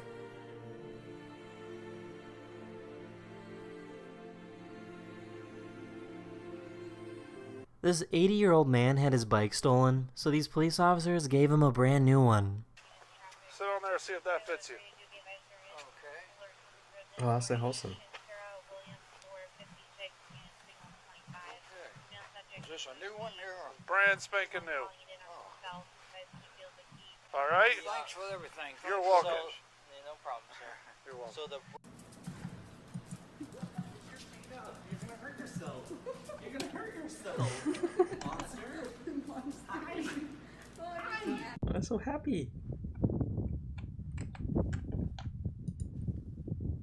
Oh. What is that? Is that like an armadillo? In case you didn't know, some stingrays love getting their tail cleaned by smaller fish. Alright, John trying to upload a new video. Let's watch it after this. Hey, that's the bastard that killed Steve Irwin.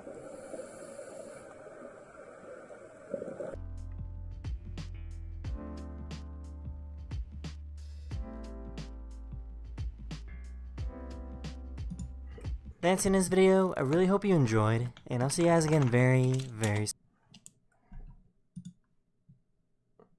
Steven Seagal, certified tough guy.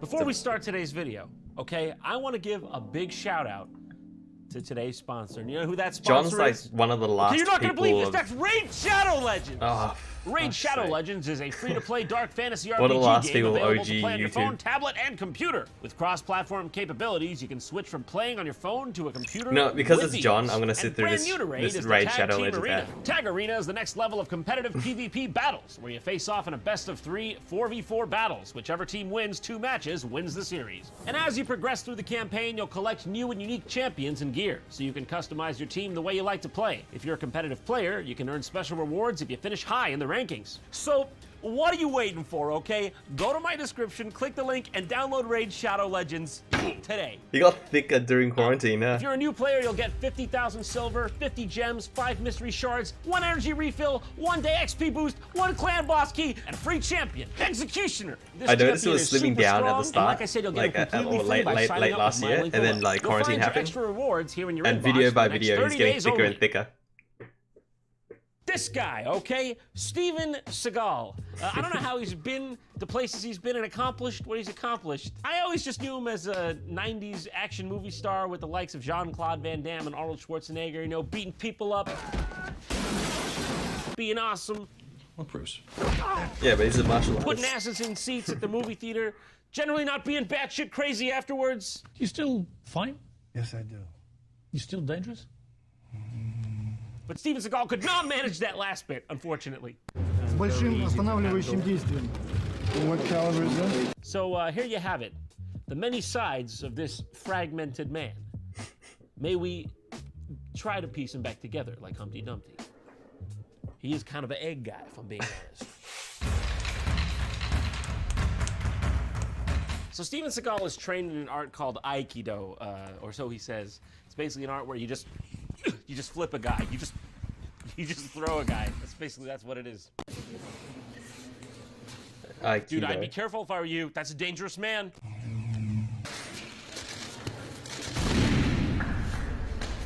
Wasn't that debunked for like being super fake? But I'd be remiss if I didn't point out the central aspect of Aikido. Like the sensei would like that just it touch is you and you like do flips and fakey whatnot. fake, not real bullshit.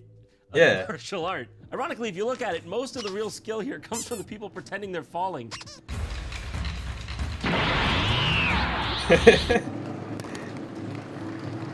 Impressive. So, how do you do it? That's probably a good sign of things to come. My Astro. So you thought Steven From Seagal was Siege. an action star, huh? Get him, man! Well, what about Steven Seagal, the musician? That you gonna have to see. I got $700, baby. Ain't you gonna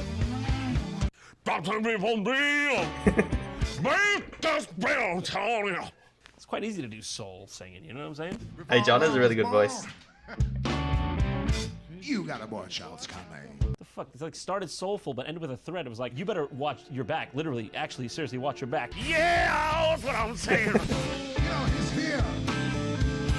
Everybody knows I'm here. Okay, that one was straight up gibberish. I believe I heard. That's genuinely what I heard. The Russian. I'm Russian. My family are from Vladivostok and Belarus, and you know, I'm a Russian Mongol, and I'm Russian. My father was a Russian Mongol, so these people are Russian Mongols. Hey, bastard. That's right, it's real. That's Vladimir Putin shaking hands with Steven Seagal. How does it even happen? Was Vladimir Putin just like a fan of Under Siege or something? Quite some time ago. С самого начала говорили о том, что это... I like to think Vladimir Putin just has no idea who Steven Seagal is. He's just like, okay, yeah. Who is this again? Foreign minister to Switzerland? Okay. Я вас, во-первых, хочу с этим поздравить. First, I'd like to congratulate you on this occasion. Mr. Putin wants you to know that he thought you were the foreign minister to Switzerland, and he was mistaken, but he's going to go ahead with it anyway. Congratulations, Mr. Seagal. Oh, Jesus, act like you're at least a little happy to see him, Vlad. I mean, I know you're not in reality. Nobody would be. But at least act happy. I mean, for Christ's sake. So there, you have to sign it. Whoa, what's with the fucking gnarly thumbnail? You're gonna go and meet the president of Russia and you come with the fucking Crypt Keeper fingers? Especially when it's gonna be like up close on television? What the fuck? You know, Vlad's like looking at like his gnarly thumbnail like, please, I'm gonna have to shake that hand. Ah, gross.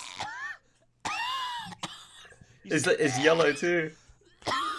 I'm weak. So happy to see him again. That's all. It's really been a pleasure. By the way, just saying, huge fan of your annexation of Crimea. Храню все ваши. You are a great big fat man. Round, I thought was so strong, slim man. No, you're Hey, but he can't be wide Putin. like a Russian potato. But believe it or not, old Vlad is actually not the only Eastern Bloc president that Steven Seagal has graced with his presence, as seen here when he visited the president of Belarus, Alexander Lukashenko, at his official residence in Minsk. Because you can't make it up, really. You can't make it up.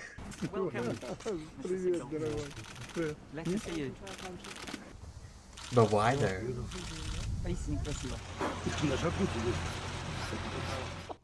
Fuck. Okay, you go to the White House, all right, you go to Downing Street, they're gonna give you a cup of coffee and a cake. Not so in Belarus, all right? You go to the Minsk Palace, all right, they're gonna shred you a couple carrots live. Look at this man, how does he look so out of place everywhere he is? Okay, look at that posture, all right? That posture asserts, I don't know where I am, I want my mommy, I'm lost. Steven, go easy with the fuck. Did you skip lunch? How hungry were you? У нас природа не позволяет их возделывать. He looks absolutely lost. He's like, yes. It's like he's trying really hard to be the tough guy, 24/7. Dimitri, good boy. Bring Steven the watermelon. Nice. Check that thing out, all right? We don't got much of a GDP, but check that out. That's some soil we got in my backyard. Nice.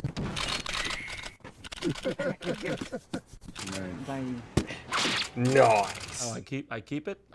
Oh, all right. Cool. Look at. All right, yeah, that's your thing.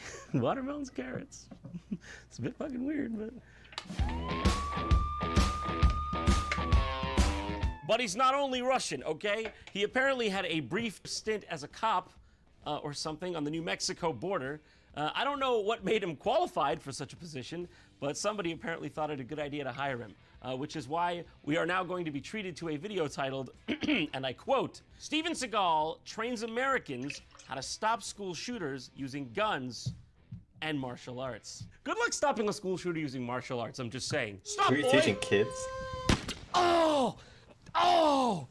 That was a high caliber round! America's war on gun crime is being fought on many fronts. But now the world's most powerful country has a new weapon. Yes, all-action hero. A new weapon, Seagal. Steven Seagal. What? The Under Siege star took time out from the bright lights of Hollywood to No, train he's actually posse really tall, volunteers though. in Arizona. Posse volunteers? What do you mean volunteers? I thought these were cops. Wait, better question, what the fuck is a posse volunteer? The Maricopa County Sheriff's Office Volunteer Posse consists of non-compensated positions made up of people from all walks of life who want to assist law enforcement as a way to give back to their community. Now is Yeah, that's school a thing in shootings really Asia, the proper because the domain cops for the volunteer are so contingents of strict society? Shouldn't the most absolutely highly trained veteran forces be taking on these kinds of tasks? And shouldn't I like Steven Seagal volunteer always groups of have like literally quote nothing unquote to do with cops it? who just Yeah, bust you're not people and then doctors and hand them lawyers, over to you're actual cops cops. right now. You take that Like community Hippocratic watch. oath, you scrunch it up, put it in the trash. You're here to shoot the child, but only the child with the weapon. When you yell at somebody, get down on the ground, they got to do it. If they don't do it, you got to make them comply. Quick. For every second that goes by, you could be... He's making this up. I like how Steven Seagal, you could see him just for a moment there calculating the optics of talking about mounds of dead kids. For every second that passes, we're going to be losing children. That's good, right? It's good for the TV. The most precious asset we have as a society and as human beings is our children. Which is why I've come here to this playground to recapture my youth. But he's a dangerous youth, don't get me wrong. You boy of 12 with a shotgun, unhand your weapon. Don't make me do this. John's not far Son off. of a bitch. If they think they can keep extorting the children of this community with 10-cent price hikes on SpongeBob Pops, but they're dead wrong. That's why I love watching John. He's so committed. It turns out, pretty cool guys, actually. But not everyone agrees. It's the brainchild of controversial Arizona Police Chief Joe Arpaio, dubbed America's toughest sheriff. I'm going to say it again. For those protesters, we are here to protect the children. That's the main mission. They can say whatever they want, but I'm not going to stop. And with a 6'4", 7th dan black belt as his sidekick, who would disagree with that? How long has Steven Seagal been standing behind me? Why is Steven Seagal standing behind me? But if that weren't enough, he had his own series called Steven Seagal Lawman. I've been working as an officer in Jefferson Parish for 2 decades under most people's radar, said Seagal in premiere episode The Way of the Gun. Okay. Once a year, every officer has to qualify with firearms in order to use their pistol on duty. And next week is Alex's test. See how it goes right where I want it? Yes, sir. Right there. Now, most people don't know this, but when the bullets are in the gun, okay, watch closely. Did you see that? Most people don't know that. If I don't pass weapons qualification, I'm afraid Mr. Skull's gonna hurt me. Really. He's a scary man. He's an intimidating man. He's also, if I could use a turn of phrase, off his fucking rocker. I'm trying to pass down some of the secrets that have made me a master shooter. I don't want to just help Alex pass this test, but I want him to be a better marksman for life. Yeah, it's kind of the idea, isn't it? Like, I don't know what it's like in America, but why does it seem like the cops are like out of shape? Good luck, chap. Like, is there some sort of like fitness standard that cops have to be at to be cops? Not through the bullet hole. It's a failed test. Nice try. Oh! Guess who's Because buying they all beer look like they're tonight, rocking boy? dad bods. Damn. I guess it's me. I guess I'm buying beer. Damn. That's Steven Seagal's whole racket, isn't it? He just tells someone to do something impossible. They can't do it. And then he goes, hey, oh, look who's paying my mortgage this month. Ha ha! Cheese for all right there. Cheese for all right there. Cheese for all right there. He knows what he's doing. And he knows how to put lead on target. Lead on target. Lead on target. You know, being a lifelong practitioner of the martial arts, I try to teach everyone not to fight the recoil of the weapon, but more to become one with the weapon and let it be an extension of their body. Which is exactly why, in case you were wondering, my hands look like this, okay? When they said firearm, I didn't know they meant it literally. Yeah, no, but I do miss eating food normally.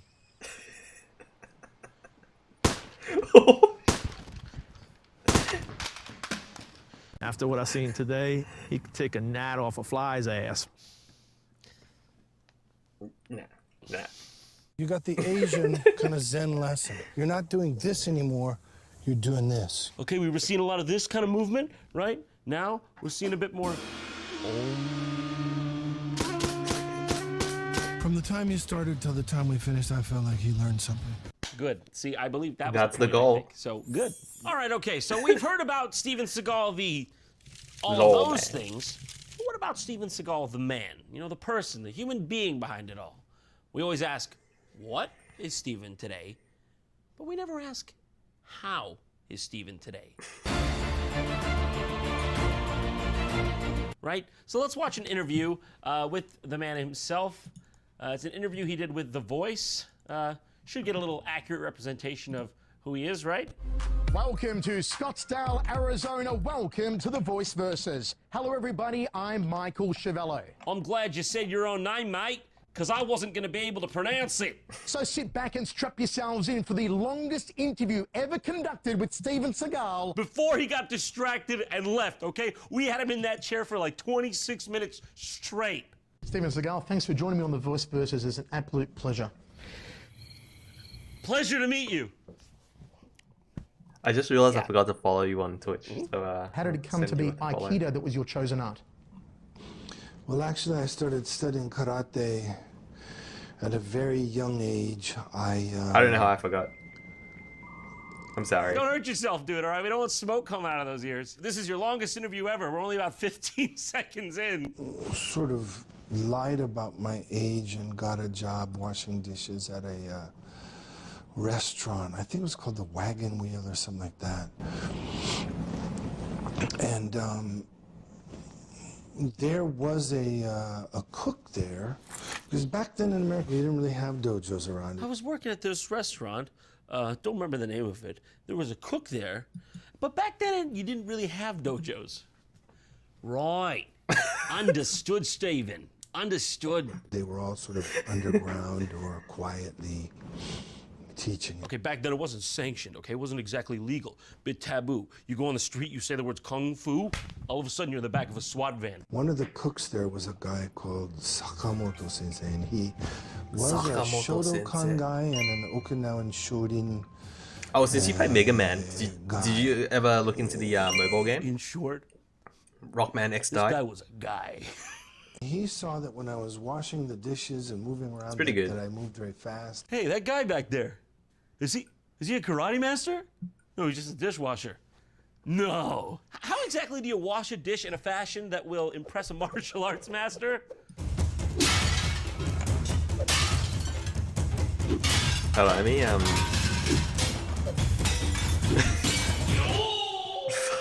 We demonstrated karate at this place that they had, which was a theme park, like a Japanese theme park. You know, it was like a regular theme park, you know, like with roller coasters, except it was Japanese. You did an Aikido demonstration and Warner Brothers was blown away and boom, Steven Seagal became a movie star. Is that true? Sorry. And if not, how did it I happen? hate to admit it, that is true. Okay. You met Bruce Lee. True, Tell me James about your Coburn. experiences with Bruce and what was he like and how did you get on with him? I thought Bruce was a really great guy, really cool guy. And I thought James Coburn was a great guy too. And I'm Cool really guy, sorry great they're all guy. Gone. And when Brandon was killed like that, they called me a few minutes after it happened. It was in Carolina somewhere. They called me in the middle of the night and they said, You think it'd be more like, yeah, but Steven, but it was. we think that he's dead, but the guy shot a blank gun at him. How could he be dead? Steven, we need to talk to you, dude. Okay, we shot like a blank gun at Brandon Lee, and now he's like bleeding from the stomach and dying, dude. Why is he dying? What do we do? No, we didn't call an ambulance. We're calling you, dude. Yeah, why would they call Steven Seagal after an accident? You'll find a bullet in him. And they So said, dumb. that can't be. You're crazy. Steven, what are you gonna tell me? Pigs are flying next, okay? All we did was shoot a gun at him. We're gonna find a bullet. Why did they even call you instead of the paramedics? And I said, you will find a bullet in him. And they called me in the morning. They said, you're amazing. And I said, why? And they said, Brandon's dead. It was a bullet. You rock, dude. I can go through the whole story on what really happened, which most people don't know, but I could go on all day telling about bullets and my friend. You don't want to hear that, but do you? Because I'll keep going. I can tell Who's you. the most legitimate Hollywood tough guy in your opinion? when you say tough guy, do you mean martial artist or just tough guy? You can tell just like right out the gate, he's like, it's Steven Seagal, but like I thought you knew that, so like are you asking for me to confirm it's Steven Seagal, or are you really curious? Because it's pretty obvious. I mean, Steven, for real, if he was on the street and there was a situation, you wanted this Hollywood guy by your side because he could defend himself. Fucking hell, Is that look at this fucking guy's smile. shit-eating grin. Michael Jai White. Can I laugh in your face? Can I laugh in your face? Really? Really? Really? Yes. Thoughts on Jean-Claude Van Damme? Can I laugh in your face? Oh my God, Steven Seagal is such a dick. Is they full of it? Chuck Norris? I mean, Chuck is in his mid-70s. He's probably 76 years old. I don't think anyone with a sprayed-on hairline has the authority to be going around calling anyone else geriatric. Oh, that Chuck Norris, all right? Last I seen him, he was using a walker. So, I mean, I don't really want to get into, on film anyway, you know, who's a tough guy. Do I think Michael is a tough guy? No. Do I think he's a martial artist? No. Do I think Jean-Claude's a tough guy or martial artist? No. Only one guy left who could be the tough Rude. Why you gotta be so rude? This guy's response on the other end, it was just... Are you always armed? Yes. Right now, if I was to look around this room, would I find an arm of some sort that you've brought with you? Yes. Thank you for joining us on the show today, and it's been an absolute pleasure. Guy.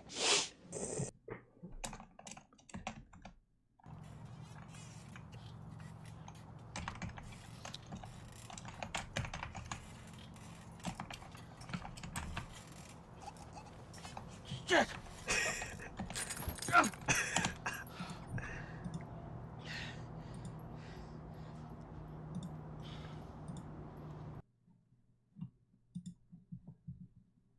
Wait, hold on. I'll show you mobile Mega Man game. If I can bring it up, it's actually pretty good, but it's a mobile game.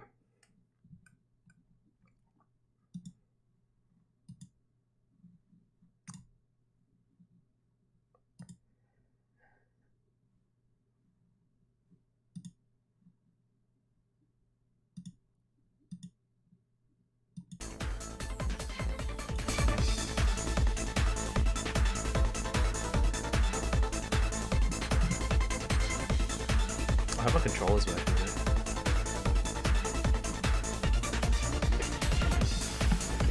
Ugh.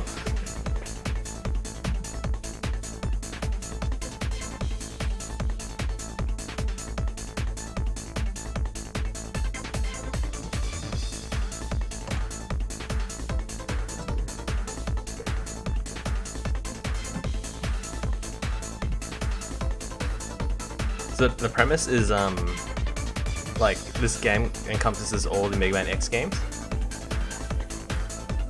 and you're like sort of the player going through all of the games and like fixing like universal glitches of the X universe. Pretty good. I enjoy it.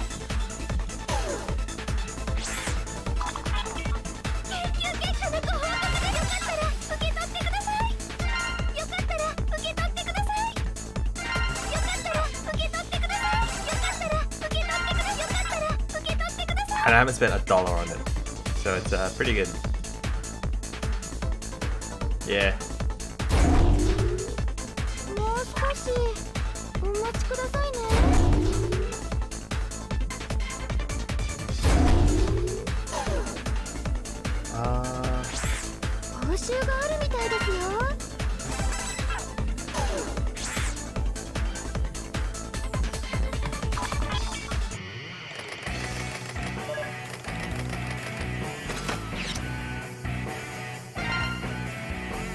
X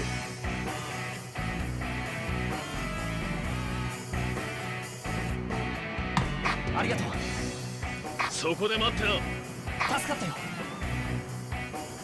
了解。How my controller works.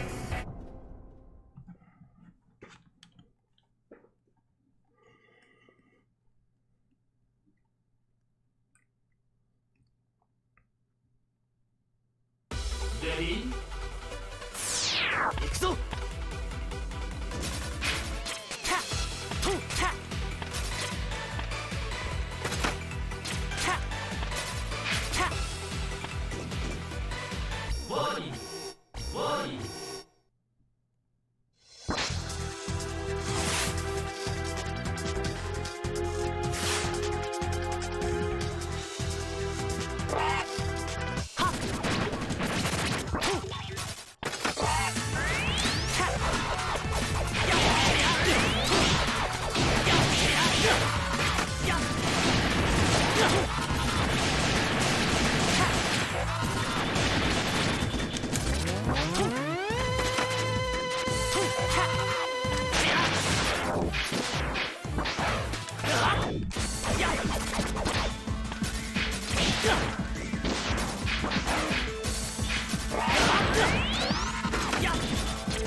It's the boss rush mode, but they have actual like Mega Man levels as well.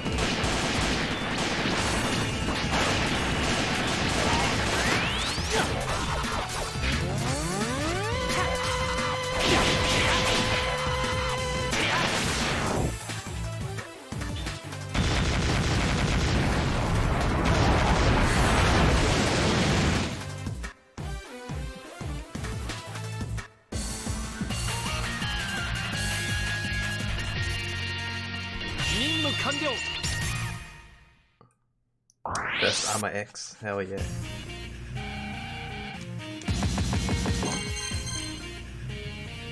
Yeah, it's a lot easier than the actual X game. But hey, I like it. For a mobile game, it's pretty good.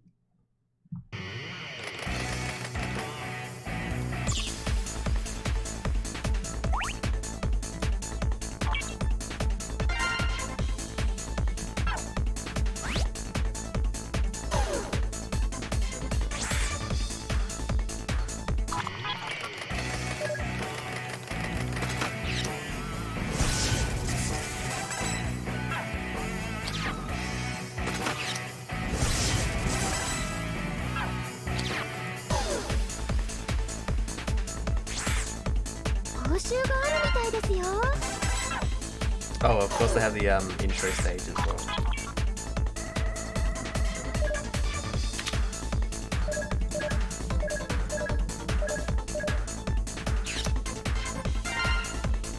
Go. こちら X.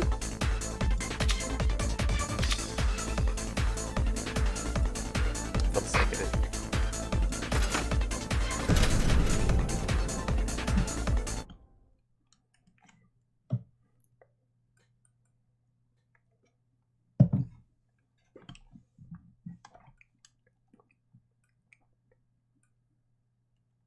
Ready?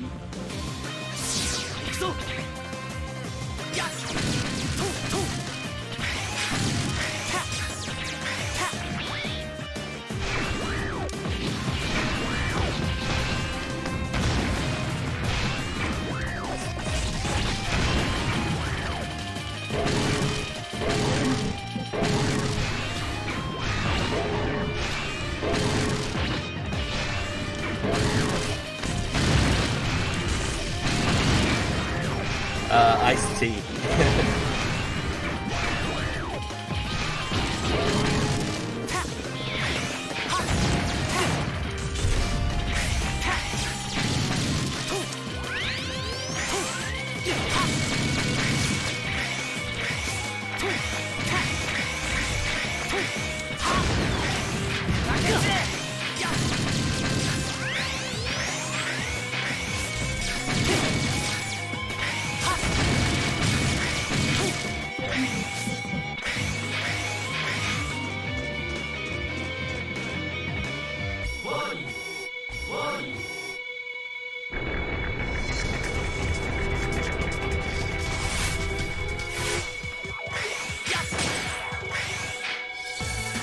Yeah, this is a tutorial level when I'm level 70, so a bit easy, but I really like the graphics. I think it's done a lot better than like X7 and X8 graphics.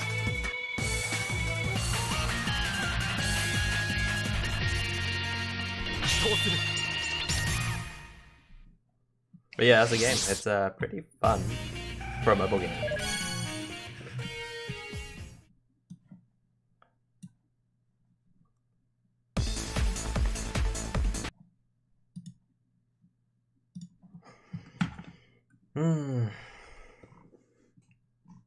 And it's completely free to play.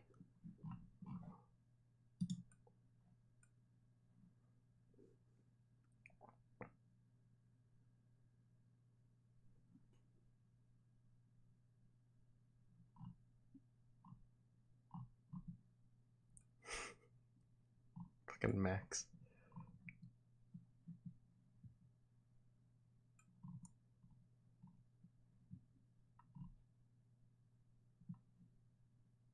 Oh no. Hello everyone, this is your Daily Dose of Internet. This dog has a condition where every time it gets excited, it faints for about a second. The owners checked in with various doctors to see if it was something serious like a seizure, but turns out it's completely harmless. The owners state that their dog is very happy and doesn't seem to be bothered too much by this neurological condition. Oh no. That's so sad.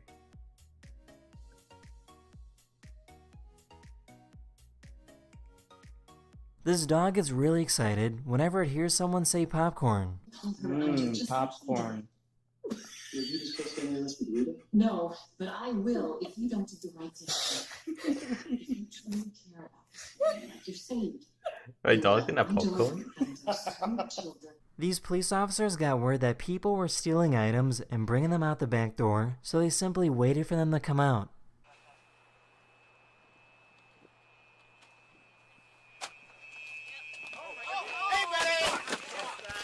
Yikes. For two.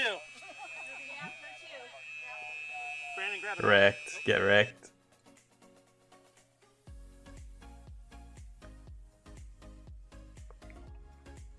Oh wow.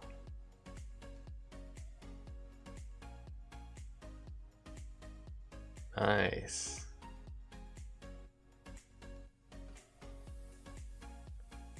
This chubby cat isn't interested in going on a treadmill. Yo, letting your pets get up fat is like a new form of animal abuse.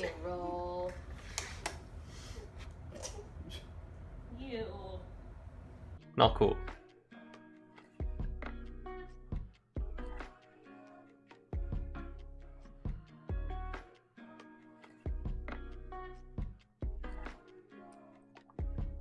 Because you're responsible for them, they don't know better.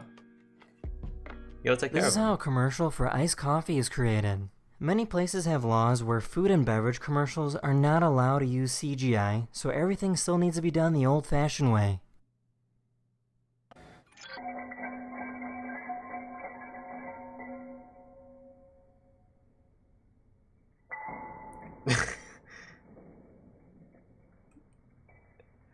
Yeah, fair enough you can't use CGI, but isn't this a bit much? Hey, that's my style.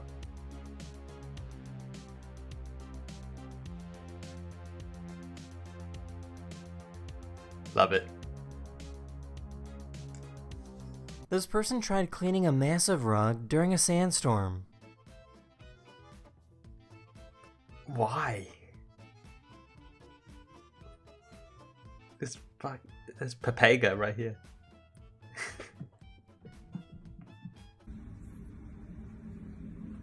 Ooh. That's in this video. I really hope you enjoyed, and I'll see you guys Yo, again that looks like a very Pokemon. soon. Later. Oh no. Hello everyone, this is your daily dose of internet. But he's holding it with his hands. He's holding it with his hands. Oh no. Hi, buddy. Where's your ball? Where's your ball? Hi, buddy. Oh no.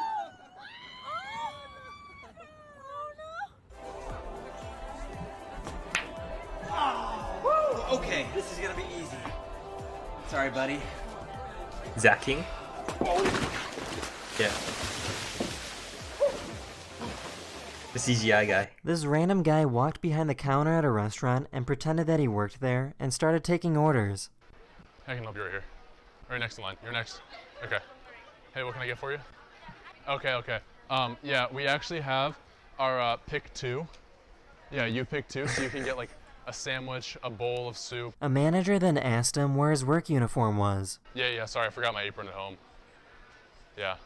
You want me to just go to the back and get a new one? Yeah. Okay. He pretended to get a new apron and then just left. Thank you. What the fuck? Okay. There you go. Why do you like the earlobes? It's so crazy. Is that like a otter?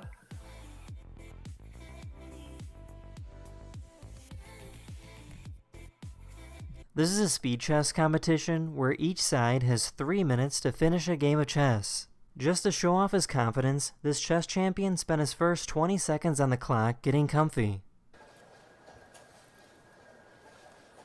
Hey, this dude is BMing.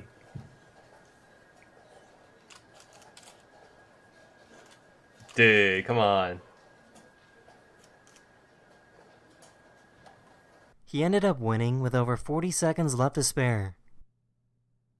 This person likes to pretend that she's sad to get cute reactions from her dogs. Yeah, my dog does that too. And then she runs away once she knows you're fine.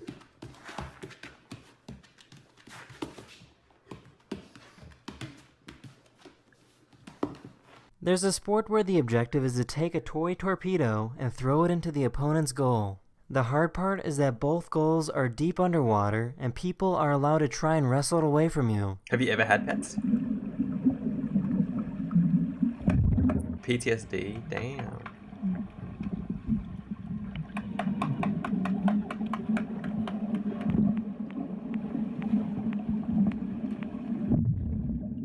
This person likes to go to protests and draw the action.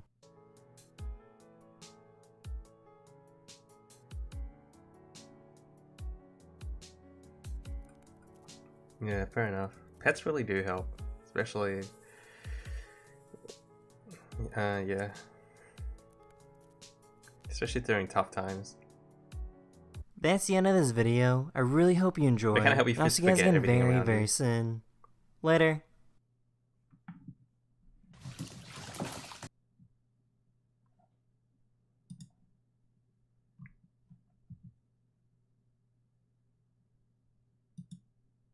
Hello everyone, this is your daily dose of internet. This is Mayor Max, and he's the official mayor of a city in California. Fewer than 4,000 people live in this town, which means it's too small for human politicians to hold office. Mayor Max II is currently mayor for life and loves greeting local residents. A typical day is where we go downtown and we park at different locations and we have the dogs on display from their mayor-mobiles. Mayor-mobile. This helicopter pilot is filming a high-speed chase for an upcoming movie.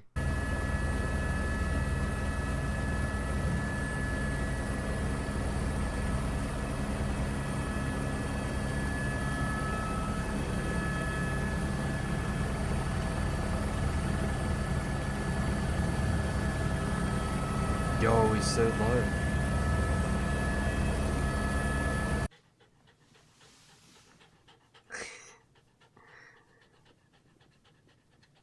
This spray has the ability to form a solid, flexible bond to keep this stack of blocks together. Even when the blocks start to break, the wall remains strong and sturdy.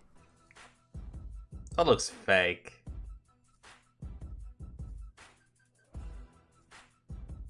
Oh yeah, look how thick he sprayed it on, of course. If you love petting animals, then being a wildlife photographer is not the job for you. Many photographers have to show restraint as they're not allowed to interact with the animals they photograph. It's important for wild animals to never view humans as a source of affection, food, or shelter.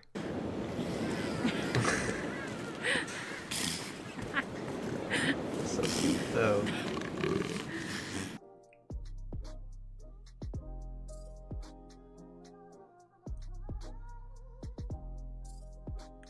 Oh, that's cool.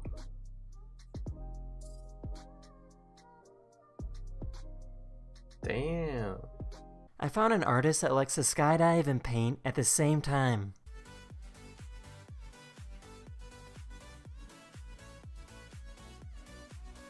I wouldn't call that painting. Skydiving splashing? Wait.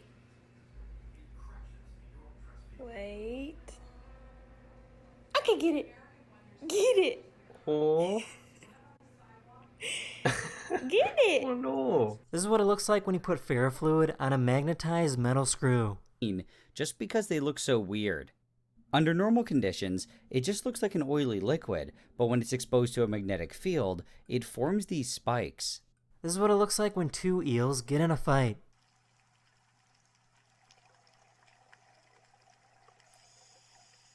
Wait, don't they zap each other? Or electric? Are they actually electric eels, or is that a cartoon thing? That's in this video. The next time I'll be uploading will be Not after red. Christmas. So That's happy not red. holidays and Merry Christmas, and I'll see you people in about 5 or 6 days. Later.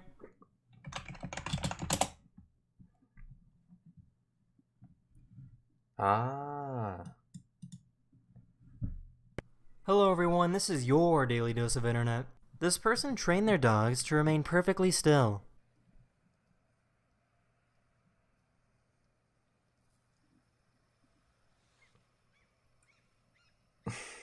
They're so cute.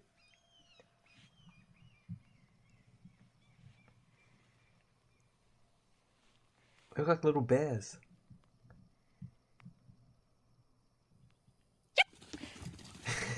This was a scary moment where these people were walking through a jungle when they bumped into a gorilla on accident. The tour those guide told them to things. look away and be quiet and hope that it would ignore them. Gorillas are really, really strong. All of you.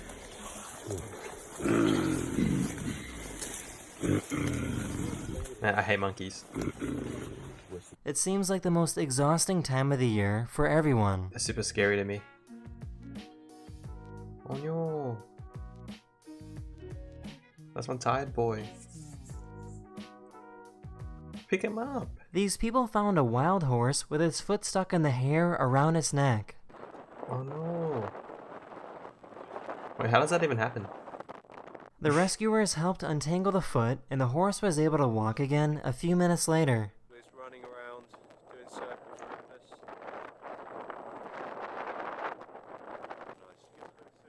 Ah, there we go.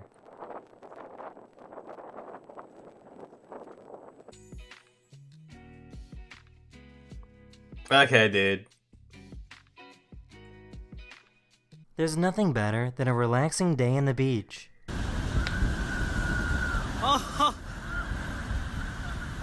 Holy! Dude. Head somewhere else.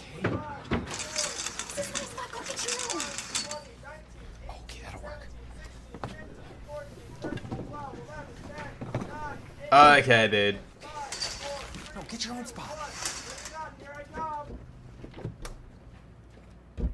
Found you guys. Dang it.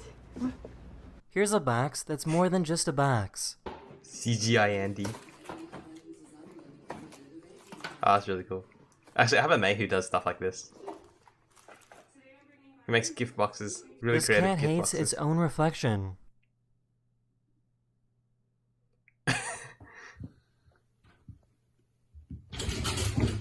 This little cuttlefish wanted to say hello to this giant finger.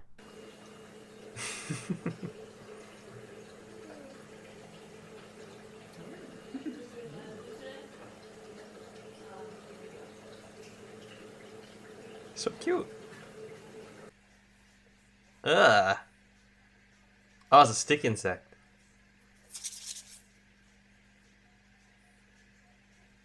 Yeah, no, thank you.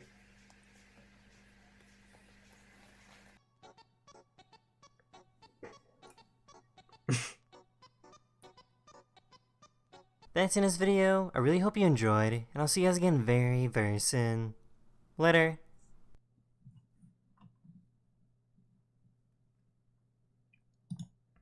Hello everyone, this is your daily dose of internet. This hawk landed in a tree and started searching for a squirrel when the squirrel made an incredible escape.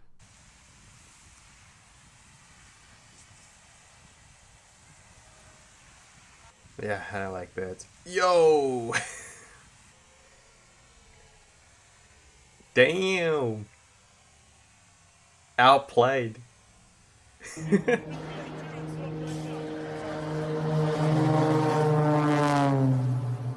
What? Hey, This he's person lagging. successfly landed a quadruple backflip using a bike.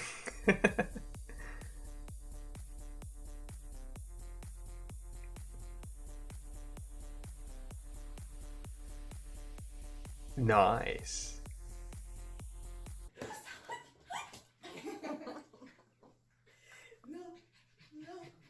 Ale nie, psy to mają, ja się nie do siebie że... A kot jest dystyngowany, nie? Kot? This poor little llama has had a very long day. Someone tuck it in.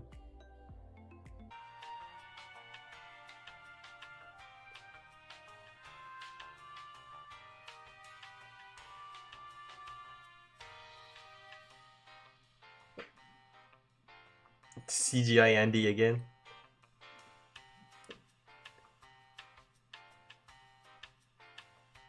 Okay, This dude. is how fast planets in our solar system rotate compared to Earth. Some planets have days that are much shorter or days that are way longer than us.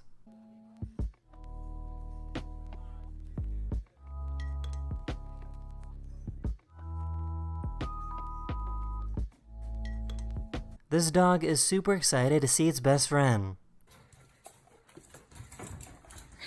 Oh, so cute.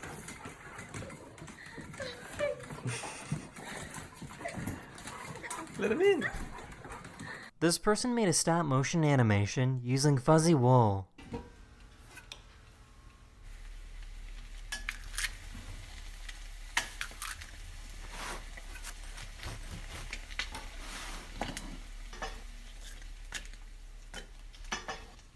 That's really cool. This is what it's like to go snowboarding in the dark of night. Ooh, I want to go snowboarding as well. Never tried it.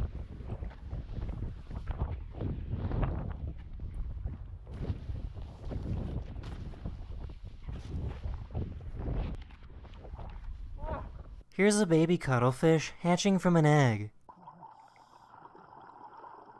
Ugh. Oh wow. It's so pretty. That's in this video. I hope you learned something new, and I'll see you guys again very, very soon. Later. A really buff kangaroo. Hello everyone, this is your daily dose of internet. This is Roger the kangaroo, who reached internet fame for being the buffest kangaroo in the world. Unfortunately, Roger passed away from old age about 11 months ago. Been a while since he stood up to me, but here he is, standing opposite. Look at me, this dude flexing and all. flexing the guns, saying, "Bring it on."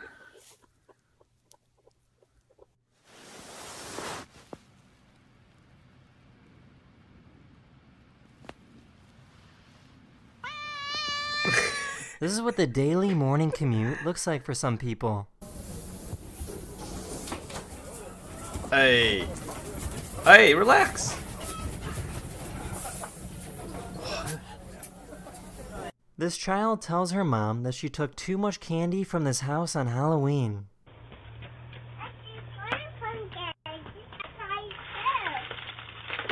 Yo, you're supposed to be...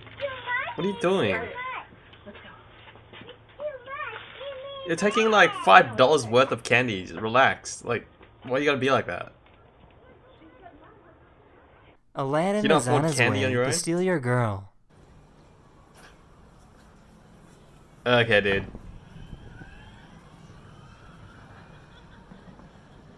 Honestly, I hate parents like that. You're supposed to be setting a good example for your kids. Instead, you're teaching them greed.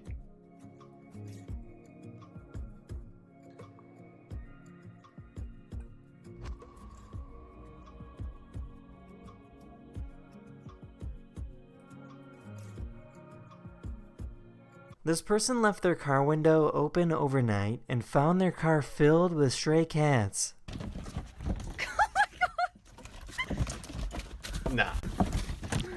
House cats is one thing, but the stray cats, nah.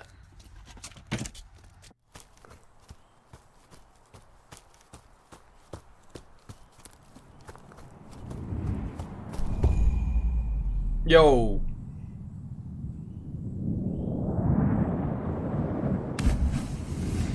Oh, thank God. This person fell off the train and the doors closed before she could get back on.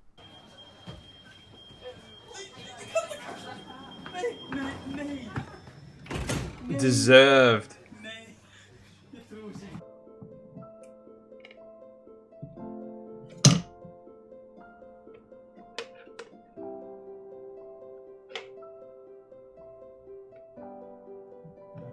This cat is wearing a raincoat because it keeps getting wet when it drinks water.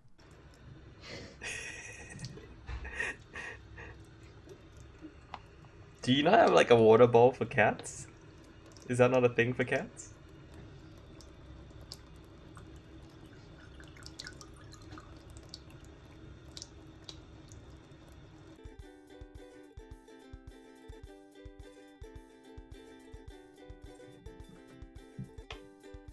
That's in this video. I really hope you enjoyed, and I'll see you guys again very, very soon.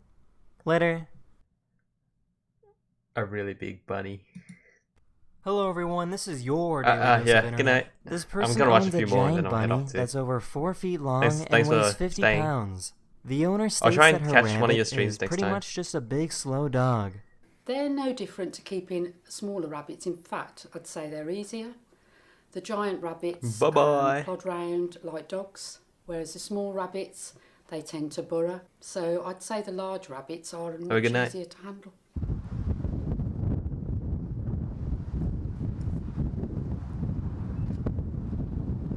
Leora, sit. High five. Oh, I got the smartest cat in the world. Have a treat, there's your treat, baby. Okay, Enjoy dude. that treat, baby.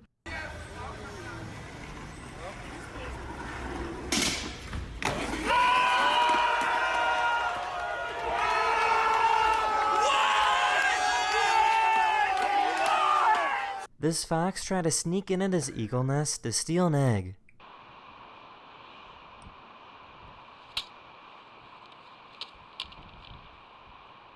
When the eagle scared the fox away, she called in for help.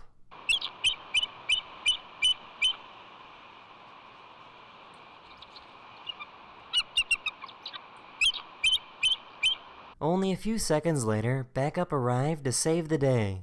Communication is key. Tesla just released a new update that allows your car to roll right up to you without a driver. Let's see what it does. All right, here we go.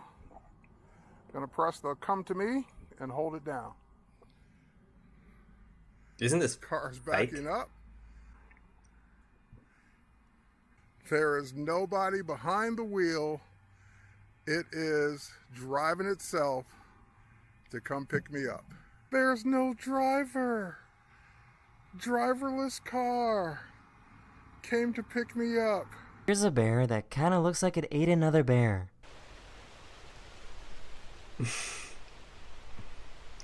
That's me in a few years.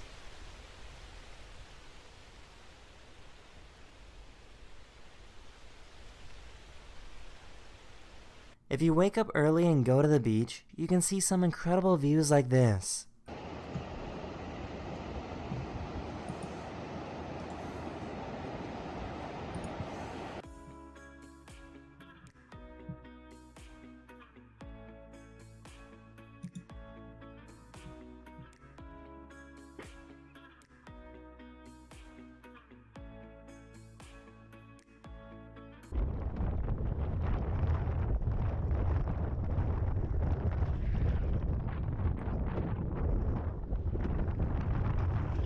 That's it in this video. Hope you learned something new, and I'll see you guys again very, very soon. Later. Hello everyone, this is your Daily Dose of Internet.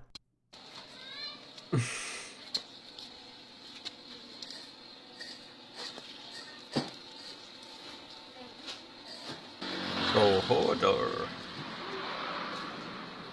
Here's some beautiful drone footage from the inside of an abandoned factory.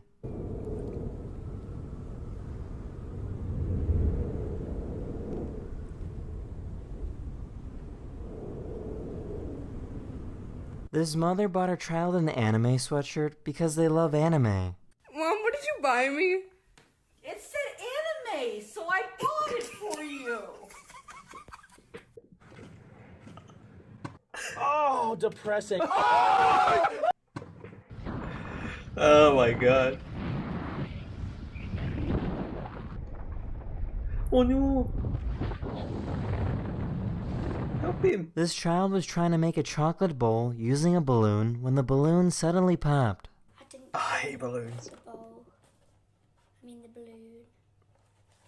Oh god, it's heavy. What's this?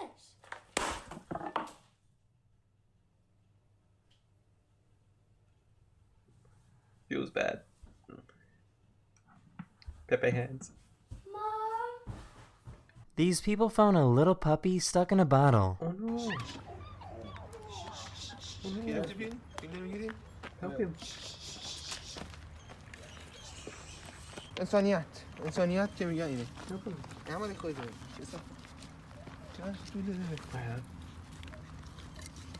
After a few minutes, the bottle came off and the puppy was free. So cute. Okay, dude. Flexing. This little cat hasn't had its morning coffee yet.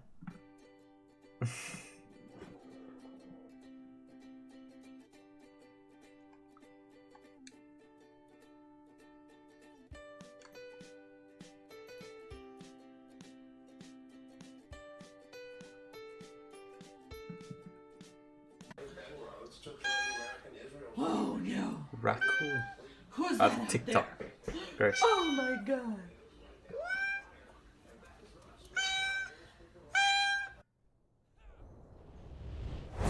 Ooh. CGI Andy. I went for a walk and found a praying mantis warming up in the sun. If you look closely, you can see a little black speck on each eye staring back at me.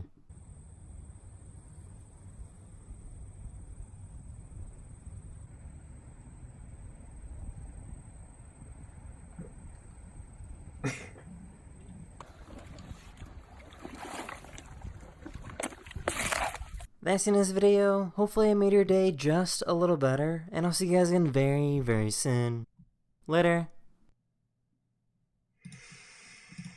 Doing quite the stream, yeah. A vast open world game featuring a map 5 times the size of the previous game. Oh boy, I can't wait. It's time to explore! True.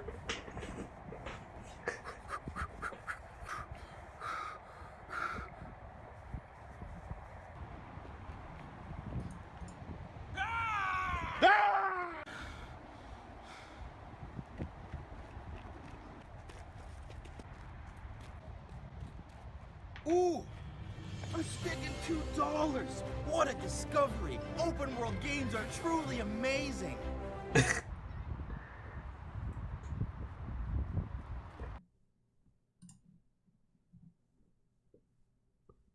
gonna call the stream here.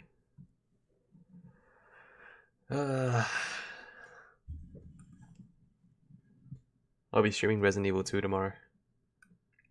2? No, Resident Evil 3. I'll continue streaming that tomorrow.